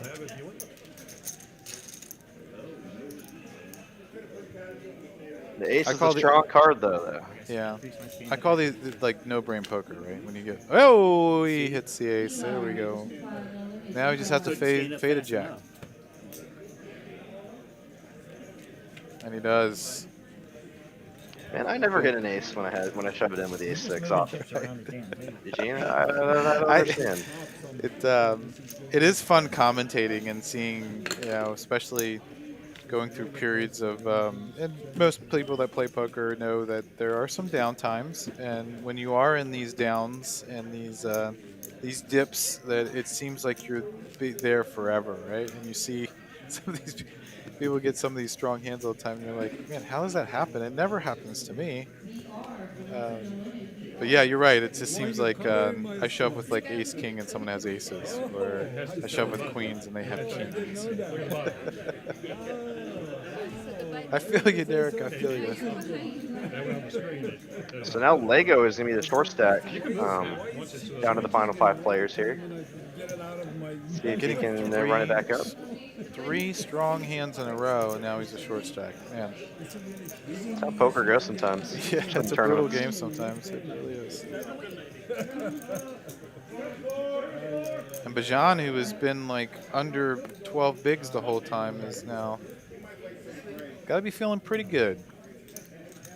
Potentially be laddering up again. See how it goes. About the first one I've gotten, I think. Yeah. Oh, when the guy was here, I think, maybe.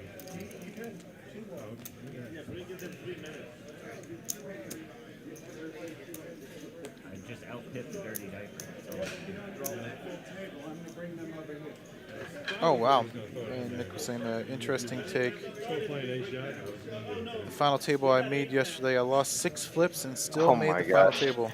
Good gracious. That's You must have had running good. massive chips. Just imagine if you just won like 4 of them. Yeah. Or just half, you know. I tell people all the time, if I win my 70-30s and 80-20s, I'm probably going to win the tournament. Those are the ones that are like hardest to take, right? On the losing 80-20 flips. Ace king, ace queen, you know. Yeah, you know, just you're like, wow.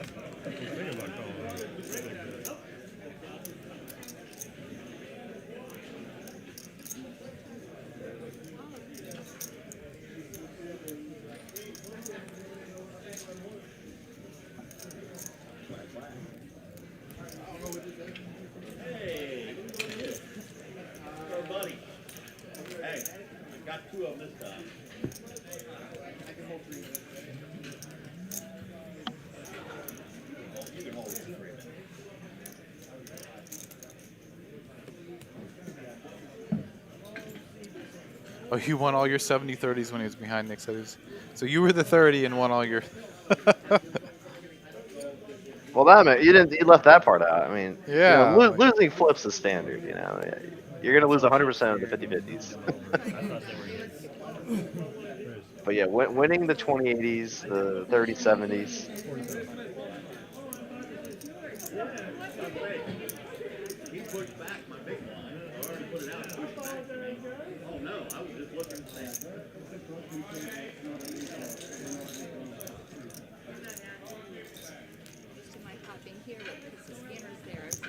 No, I get it. I was reacting to my song chips. Because they look like they're right where he put. And then I didn't see his cards because his hands were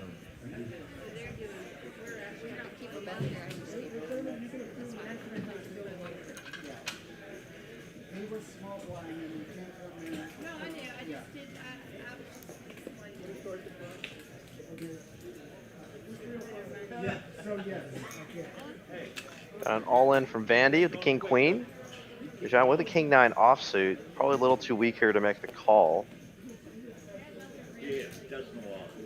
Could be thinking that Vandy might be pushing him around here with any hand, but Yeah. this is close actually. This I is a don't close. know. This is Yeah. Yeah, this is a close spot. Now that I'm thinking about it more, yeah, it's kind of. I think if you covered your opponent, it's probably an okay or fine call, just because they're going to be shoving a lot wider if they're a little bit shorter. But Yes. It's tough to call off as your tournament life is on the line with that hand. But you could understand a call if you covered.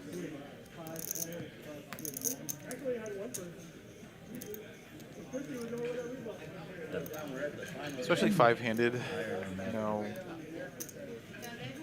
those ranges are going to widen up a little bit, and even, for instance, like the king 3 suited here, these are in that shoving range of hands to go with whenever you're short stack.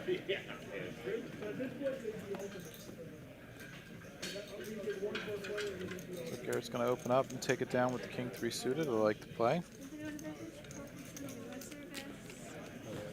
I think some of the things I think about too is like, because there's just under 5 minutes left in this level, right? And I believe the next blinds are 8, 16, 16. So I go from having 15 bigs down to like 12 or 11. And so sometimes you're just going to have to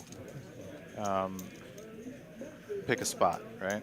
And hopefully it's at the right time and someone doesn't wake up with a big hand after, because accumulating chips per orbit becomes harder and harder. And especially with 5 players, those orbits kind of go around pretty quick. So like Bajan shoving with the queen 6 suited on the button, I love it, right? He just spent 30,000 in chips whenever he only has, 100K. So now he's right back to where he was. He's now back to 9 big blinds. So there are times there you just have to be aggressive, and preferably doing it in either the button. But face cards become premiums the least amount of players that you have. So. Oh, no, I'm not. I did a long time ago. I'm just going to put a king out there. Oh, Bijan waking up with pocket 10s. He's got less than he's got like 9 bigs. Just put an 8. Just put an 8. See if anybody's going to wake up with anything. It looks like he's probably going to get around. Yep. Yeah, 3, but Nice hand there from John. And kind of caught a lull in the action here, the 5-handed. Haven't seen a flop in a while, and I imagine it's going to be like that for a while before, or as the shorter stacks start to bust. Correct. It keeps going like this, though. It's probably just going to be all shoves, just because, as the blinds go up. I mean, right now there's, 60-something big blinds in play. And, 5-handed, I mean, that's an average of, 14 big blinds a person. So if we don't see somebody kind of lose anybody, that amount of big blinds is going to go down. The average big blinds go down. It's just going to be shoving, folding, shoving, folding. So someone shoves and loses. Looks like Garrett got his hand caught in the cookie jar.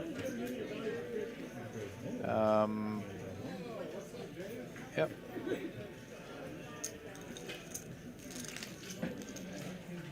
Mark with the pocket 8s.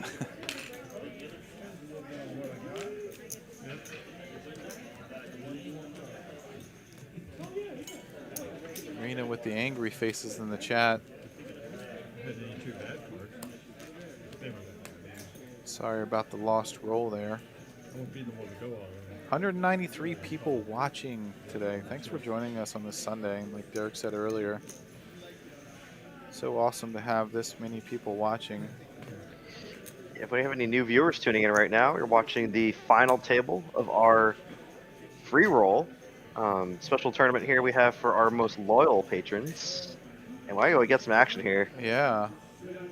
Garrett limps queen 10, which I thought he would probably shove that, and then Johnny's going to wake up with 10s behind. And then knowing the type of play, because these guys play a lot, knowing that type of player Johnny is, yeah, Mark's a smart guy. Johnny's not going to shove light. Johnny's not going to shove light. Johnny's going to show the 10s, make Mark feel really good inside for folding his 8s. That's incredible that he folded the 8s there. I don't know if he took the read on Johnny there, but yeah, I'm imagining he did, because I don't think he typically would fold 8s there in that spot.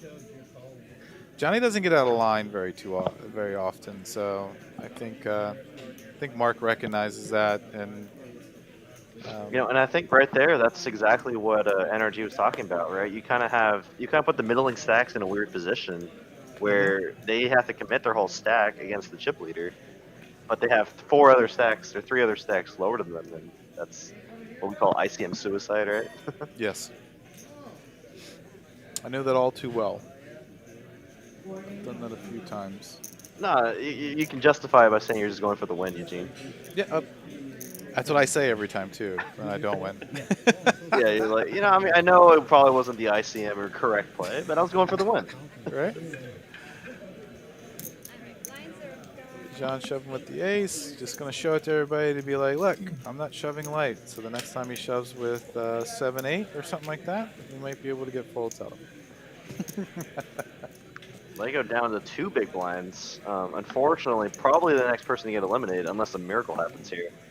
But don't count him out just yet. We've seen people come back from, an Annie or just a big blind, one big blind. Didn't Bart do that Possible. on stream? One final He table? did it on a Saturday final table as well. On a Saturday final table, right? Like, Yeah, I think he was like, he went down to like a one chip, I think. one chip, and then I think And he then came finished back like for fourth, the third or fourth. yeah, something like that, right? Lego's gonna get it all in. He's got to do it. Oh wow! Garrett wakes up with an ace in his hand. An ace in his hand, not aces. For that stack size, it might as well be aces. Yeah, might as well. Oh, Lego gonna do the stand up. Gonna yeah, fully got commit to it. I like stand it. up equity. He's gonna get the stand up equity going. That's additional 1% for every time you stand up. Oh. And no, he's gonna flop 2 pair, looking for a 5 and a 5 only to stay in this tournament. Oh, And a full house. full house. You're not listening to me. I was listening. I thought he was coming. Good tournament, Lego. Great guy. Daniel. You know, good player. Out in 5th Always place. fun watching him play. Yeah, out in 5th place. GG's to Lego, taking him 1,215 for his free roll Efforts tournament. today. Yeah. Yeah, not bad. Each player now guaranteed 1,530. Next person guaranteed 1,830, then 2,625, and then that top prize of $4,500 for our free roll. It's about $200 an hour for him today. That's pretty good. That's a pretty good hourly rate.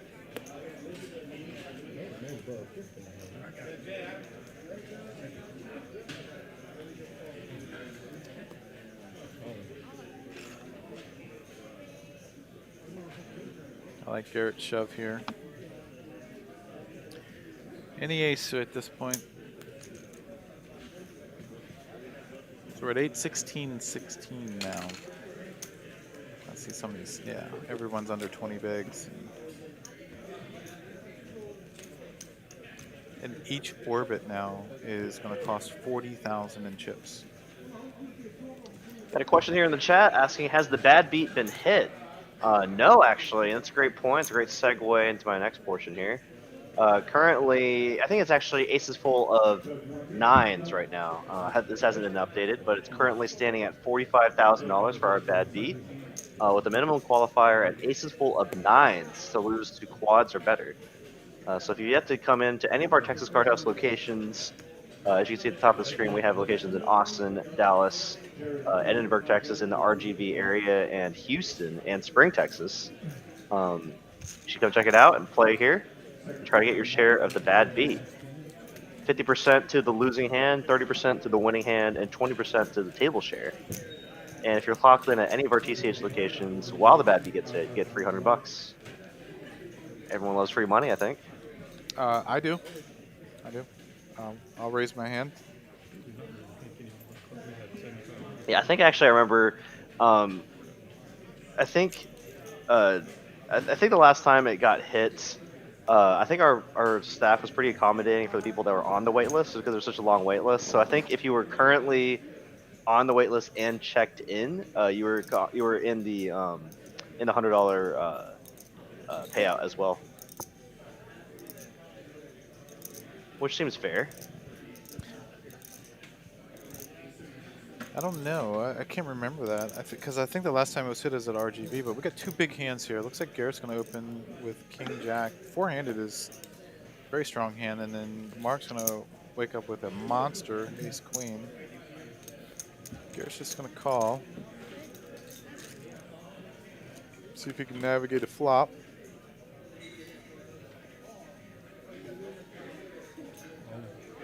Yeah, Mark's going to check, get Garrett to shove. Mark's going to call. Good check by Mark. Knowing his opponent is a pretty aggressive player, but...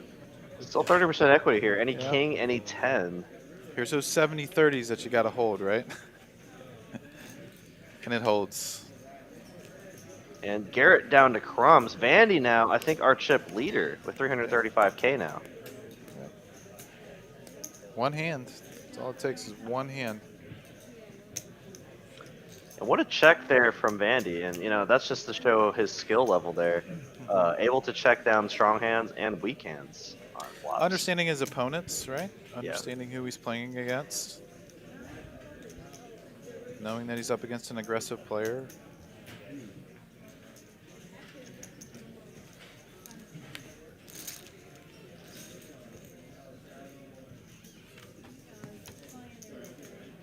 And I again don't mind Mark's play either. Like, there's so many chips out there in the middle because with raise and a call, you got to fight for every chip at this point. There's only four-handed.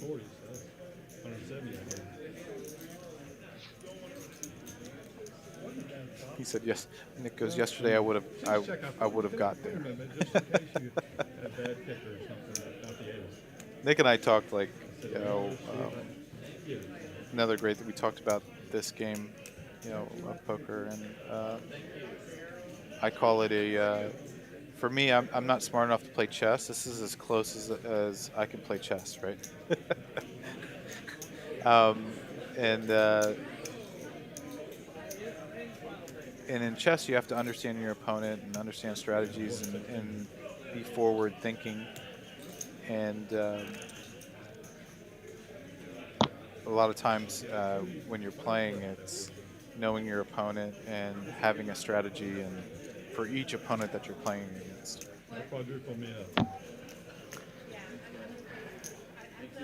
Yeah, the thing about chess though, and what makes I think poker a better game, is that there's no variance in chess, right? Like the better player is going to win. The best player will always win, right? So it kind of discourages. It kind of makes the level or the learning curve or the barrier of entry a lot higher, and it kind of discourages rec players from wanting to play that game. Like, I mean, you don't really hear of any rec chess players. Like people are either in the chess or they aren't, right? And the thing about poker is because there is some variance involved, that you can have a lot more people that come and play for fun, once a month or even a few times a year, and and there's a chance they can win.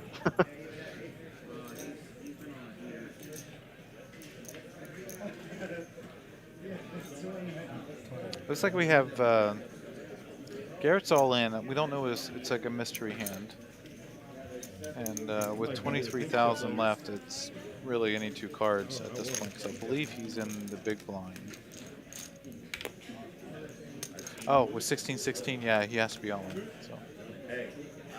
Wow, Garrett. What? Are you kidding me? Is that right? Let's just give him a full house. Kidding me? I guess y'all wouldn't have called anyway. Look at that. Nobody would have called me anyway, but at least I would have won something. He did have queens. Wow. Are you kidding me? Incredible.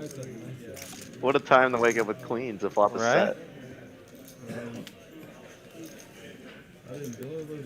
Johnny did have outs there on the turn with the king there. Yeah, how great is that? I won 40K. Nobody would have called me if I raised.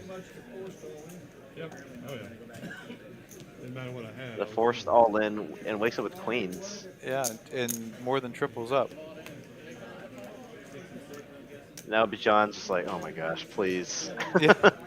Johnny, just call any raise that Garrett makes.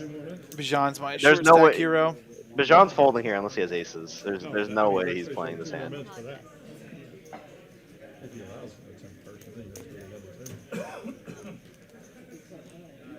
Bijan's waking up with an ace. Oh wow, no way, really? Shove. Oh no. And Garrett's got sixes.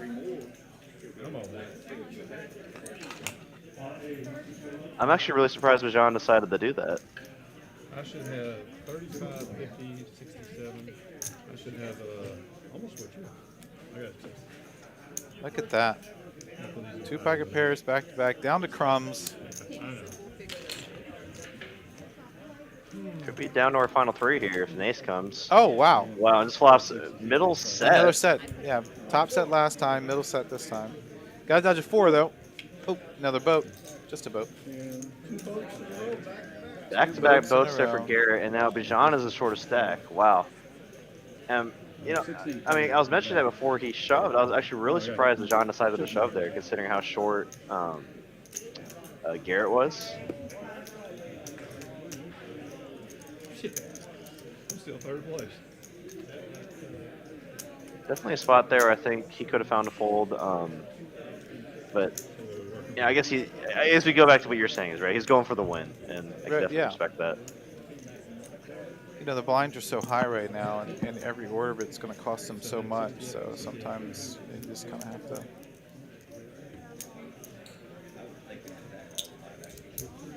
I guess I can't go by that.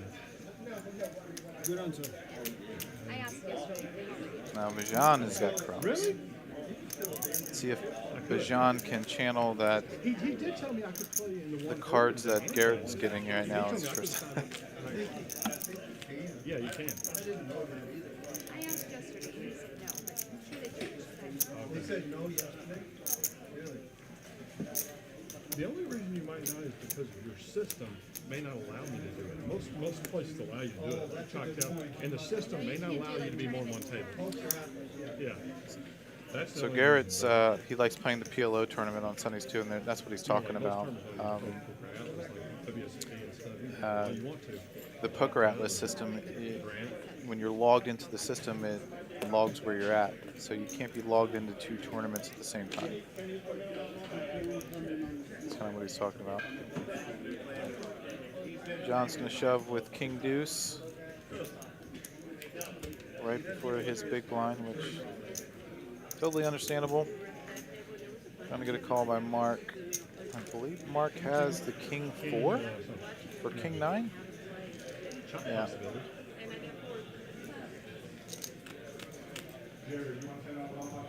Needs a deuce. Oh, or a queen. Oh.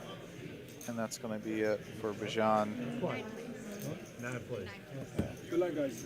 Good playing, Bajan. Good game, everybody. 10 jack on the river, right? For the chop. And we're down to 3.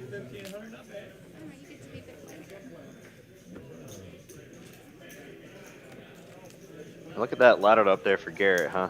Went Yeah. from 2 big blinds, flopping or being a 4-stall in, flopping a set. You know, Bajan too. Like Bajan was short stack. I mean, 4th That's place. true. I would be super happy with where I started at, and you know what was happening earlier on to go from 555 to 1,530. So I'd be super pleased with that. You know, considering my chip stack that I had that whole time. So hats off to Bajan. Hats off to these 3 guys. GG's to them. Down to our final 3 players now. Let's see in the chat who y'all are rooting for. We got chock full of regulars remaining. Got Garrett there in the 5 seat, Johnny, Marlo in the 7 seat, and Mark in the 8 seat. Who do y'all think's gonna win, or who do y'all want to win this free roll tournament? I'm trying to remember. Let me pull up the report if I can, because I want to say that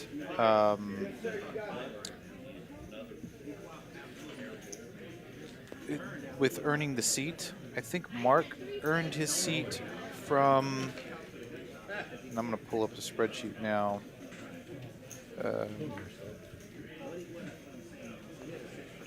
Man, it's tough getting all. Now I need reading glasses. Jeez, I only got an all in and a call. Too late for me to sign up. Are you serious? I'm gonna still stay saying it up. Wow.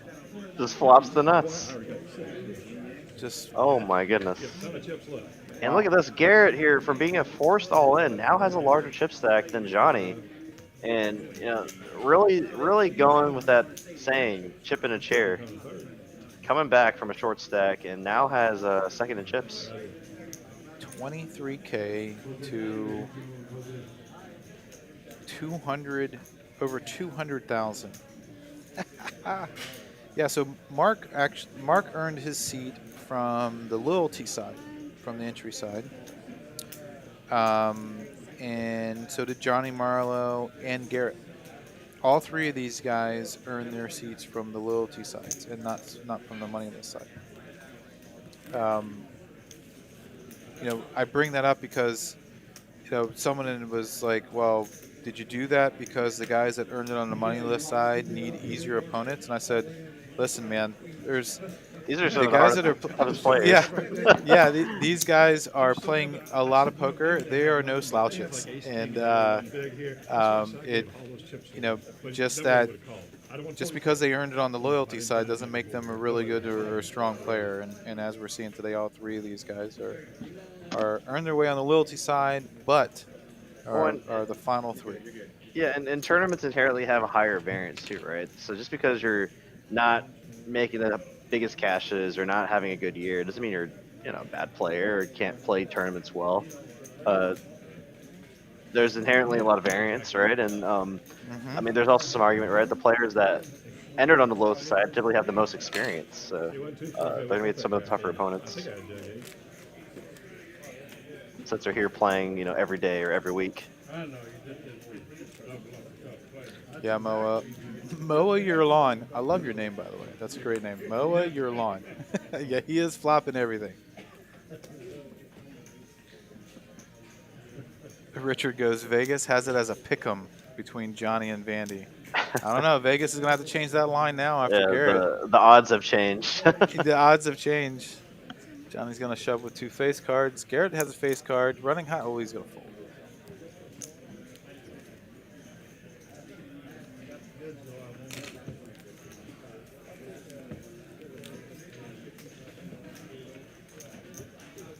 Garrett's the most active.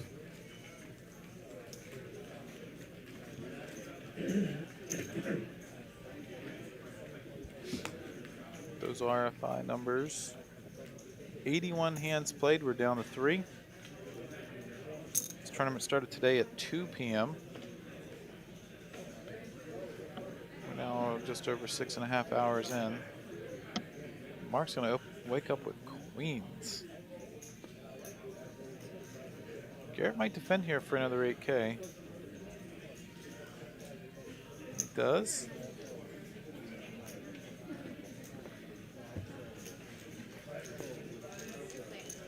Oh, Mark just limped. I thought he raised. Tricky again.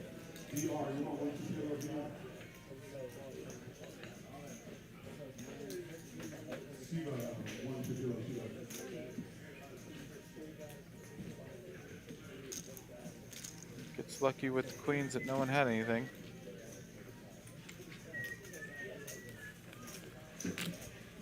Diceman says most active equals most likely to run into it. Yes, sir, I would agree with that, but I guarantee Garrett's having the most fun right now.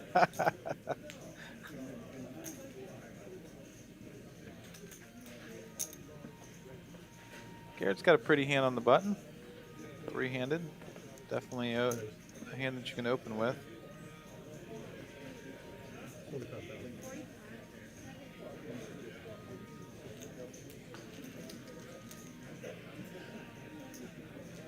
Mark has a strong hand too and just going to call.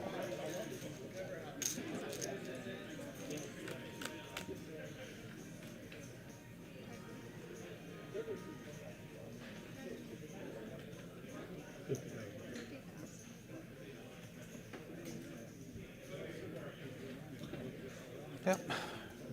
Going to be aggressive with it. Good job by Garrett being aggressive.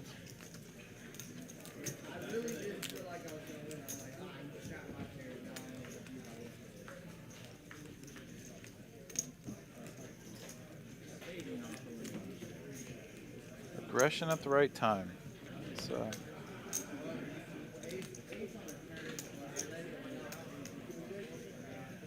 very big key in tournament poker for sure.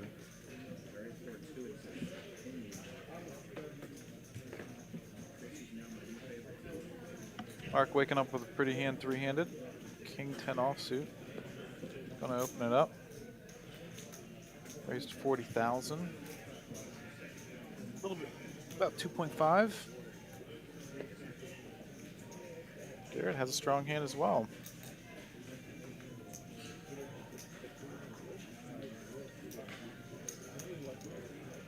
Two of the big stacks going at it. It's always a tough spot, right? Two big stacks. Got a guy with less than 7 big blinds, and Garrett's gonna flop 2 pair, a monster.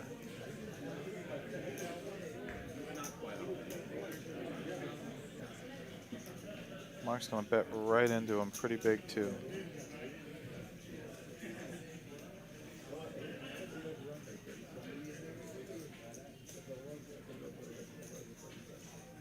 If you're in Mark's shoes, you got to think that you're pretty good, right?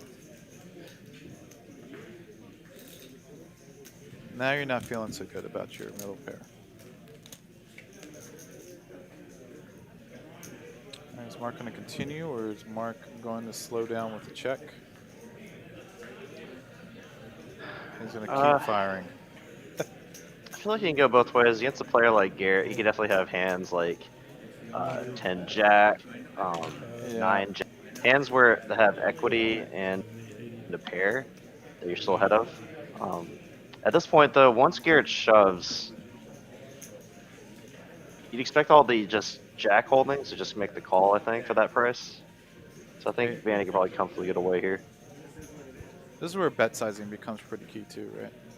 Like, knowing that Johnny is about to be the big blind next hand, and Johnny has less than 100,000 in chips. He's about to commit almost half of his chips, right? And having a hand that's strong, but it's not the best hand right now, and you're up against an aggressive opponent, this is where I think ICM kind of comes into play a little bit more, right? Especially against the 2 bigger stacks at this point. Now, if he were to turn a jack here, then yeah, I think this is completely viable. I think it's tough because he's committed a lot of chips at this point. Pretty good hand there. Blinds are up 10, Y'all 20, don't call, I 20. can't lose. Know that much. And the blinds are now up 10, 20, 20. So No, I said, y'all don't call, I can't that's a lose. tough spot for I Mark. can't lose if you call. I can't lose if you call. Making a pair is tough, especially 3-handed. You got to feel like you're pretty good, but Garrett running pretty hot at the moment. Went from 23,000 to now he has over 500,000 in chips. So close to 500,000 in chips. But I didn't want, if you have a jack, a king comes out there, I didn't want you to go straight on it. He's got about 2/3 of the chips in play right now. Pretty different, decent size difference between third and second. Kind of a tough spot here for Vandy. He does have a suited ace, suited to the diamonds. And man, Garrett's just run up his stack up to 500K. This is Yeah. You know, there's only 800 something chips in play. This could be it right here. I mean, a suited ace, a pair. Johnny with suited cards. Wow. Good call so far. it could be heads up after this hand here. Yeah. Garrett currently with the best hand. John needs to find a jack or 8 or running hearts. Running hot at the right time. Oh, flops another set. It's only 3 sets. Oh my gosh, flops another set. Jeez. Oh, a 10. Oh no, another boat. Oh my goodness. Another boat. And that's it for GG's Johnny. Mr. Marlowe. Yeah, Johnny Marlowe. Another deep run for Johnny. Thanks for coming out and playing, Johnny. Take home a nice payday of $1,830. That's great. Vandy guaranteed 26.25 now. They're going to play heads up now for that 4,500. Garrett here had Just- less than a big blind. I think he had 23,000, right? Yeah, I think he had 23,000. Yeah. He had like a big blind and a half, or he was forced in on the big blind. He was forced all in. Fantastic. Incredible here. What a story here for Garrett, making a comeback. Incredible run. Yep. 3 sets Yep, and three- 3 boats actually. 3 sets, 3 boats, and then flop top 2 the hand prior to that. Yeah, GG's to Johnny. He didn't have to play the hand then. I don't know. There was another hand somebody didn't have to play that doubled me up more.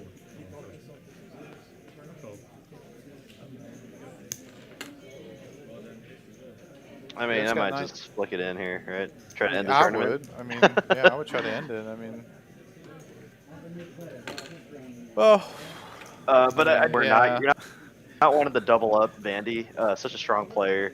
And 'Cause I bring that up a lot in tournaments when I'm commentating with Mitch. Is like, yes, it's like, oh, it's only 4 big blinds. Yes, it's only 5 or 6 big blinds. But what happens if you double them up, right? Yep. You double up the 12, you double up again the 24, then they're back in it. And Well, in this we case, literally saw that happen with Garrett, right? Like he had 2 big blinds, doubled up, and then now he's the chip leader.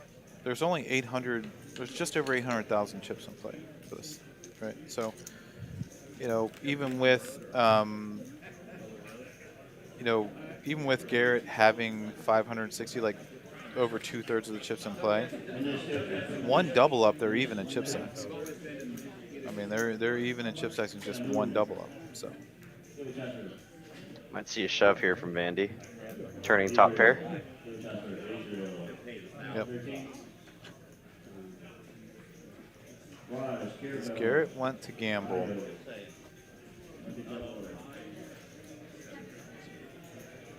Could take it down with the old Doyle Brunson. Yeah.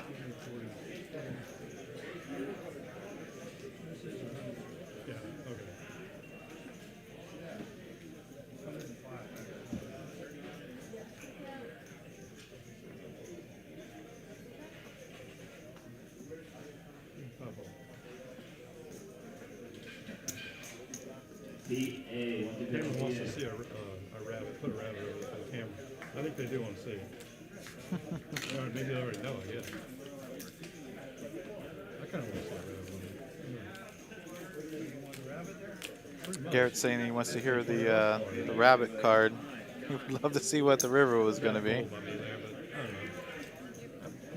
We don't do that in tournaments there, Mr. Garrett.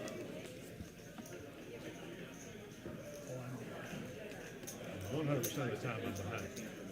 Vandy's clawing his way back. I had 8 outs, I think. Monster here for Garrett. Yeah, Heads up. heads up.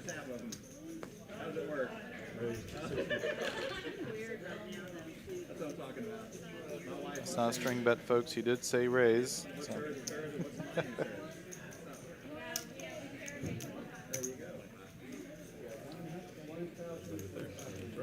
2-1 chip lead for Garrett. Just one double up for Vandy, and it's just a flip-flop in chips. So let's see how these players navigate heads-up action here. And heads-up play is so different from normal tournament play. Yes.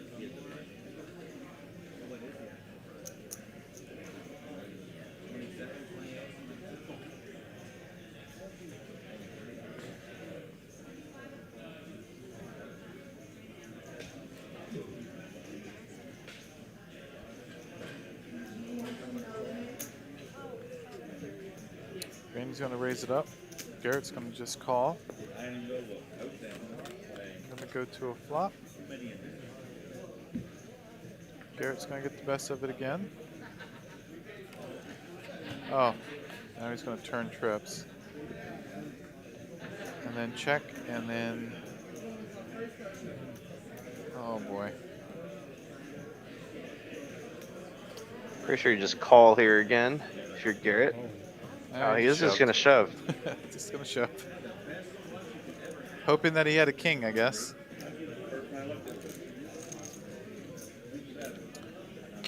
Puts Mark in a tough spot. Now he's got less than, he's got 7 big blinds, but after this he's going to have 5.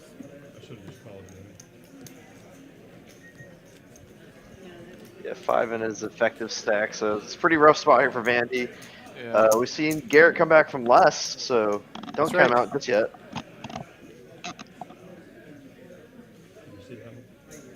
Oh, he did hit.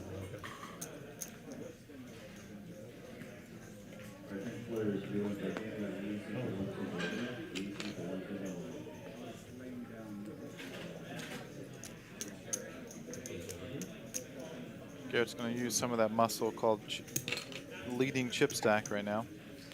Try to push Mark around. At this point, Garrett can almost play the rest of this heads-up blind, right? Yeah. Like, for the 5 big blinds, I don't think he's folding anything. Like, yeah. And he can do that 3 times, 2 times, right? Just pretty much shove and call. Oh, look at this. 7-6 and 5-4. Whoa, why folds the Oh, and he's 5-4 gonna suited? fold. It was suited though. Man. It was suited. Incredible. Incredible. On to the next hand here. Heads up play continuing.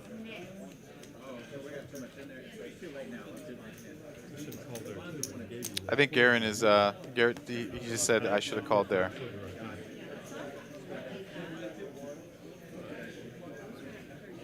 8-3 off. Pretty good blackjack hand for those all that play the table games. Not very good in poker though. Yeah, double down.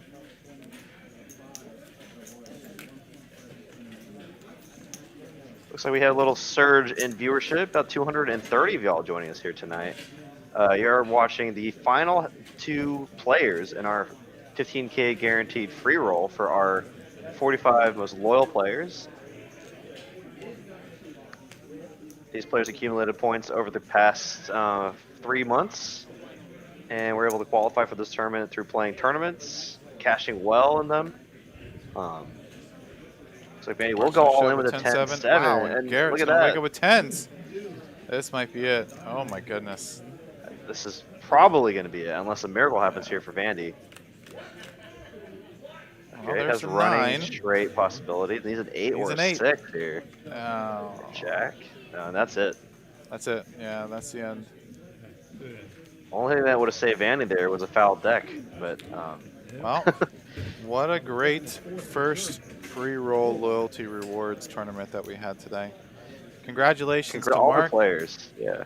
Yeah, all our players and Vandy, and congratulations to Garrett for taking down our very first one of the year and very first one of our loyalty rewards free roll tournament series that we got going. I'm going to have 3 more of these over the course of the year.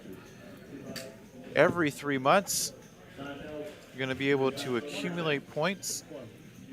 At the end of that 3-month period, we will be putting out a list for those players that qualified and the tournament date at which that will be for you to earn yourself a seat in our next 15K guaranteed tournament. Thanks for all 227 people for watching. Derek, thanks for having me, and this has been a lot of fun for me. I love getting back here and listening to you commentate. Got Mitch in here. Mitch is going to commentate the next live stream. You know, I love hearing some of your talk about the poker and talk about the hands. I feel like I'm learning every time that I'm in here. And it makes me not want to play against some of you guys, hearing how smart you all are playing poker. So, No, it makes the win that much better, right? Right? So, but everyone in the chat, don't go anywhere. We're gonna be back very shortly for the I guess rerun of our final table from last Saturday that got interrupted by some internet problems. I know a lot of our players and viewers are really looking forward to watching that. So don't go anywhere. We'll be back momentarily.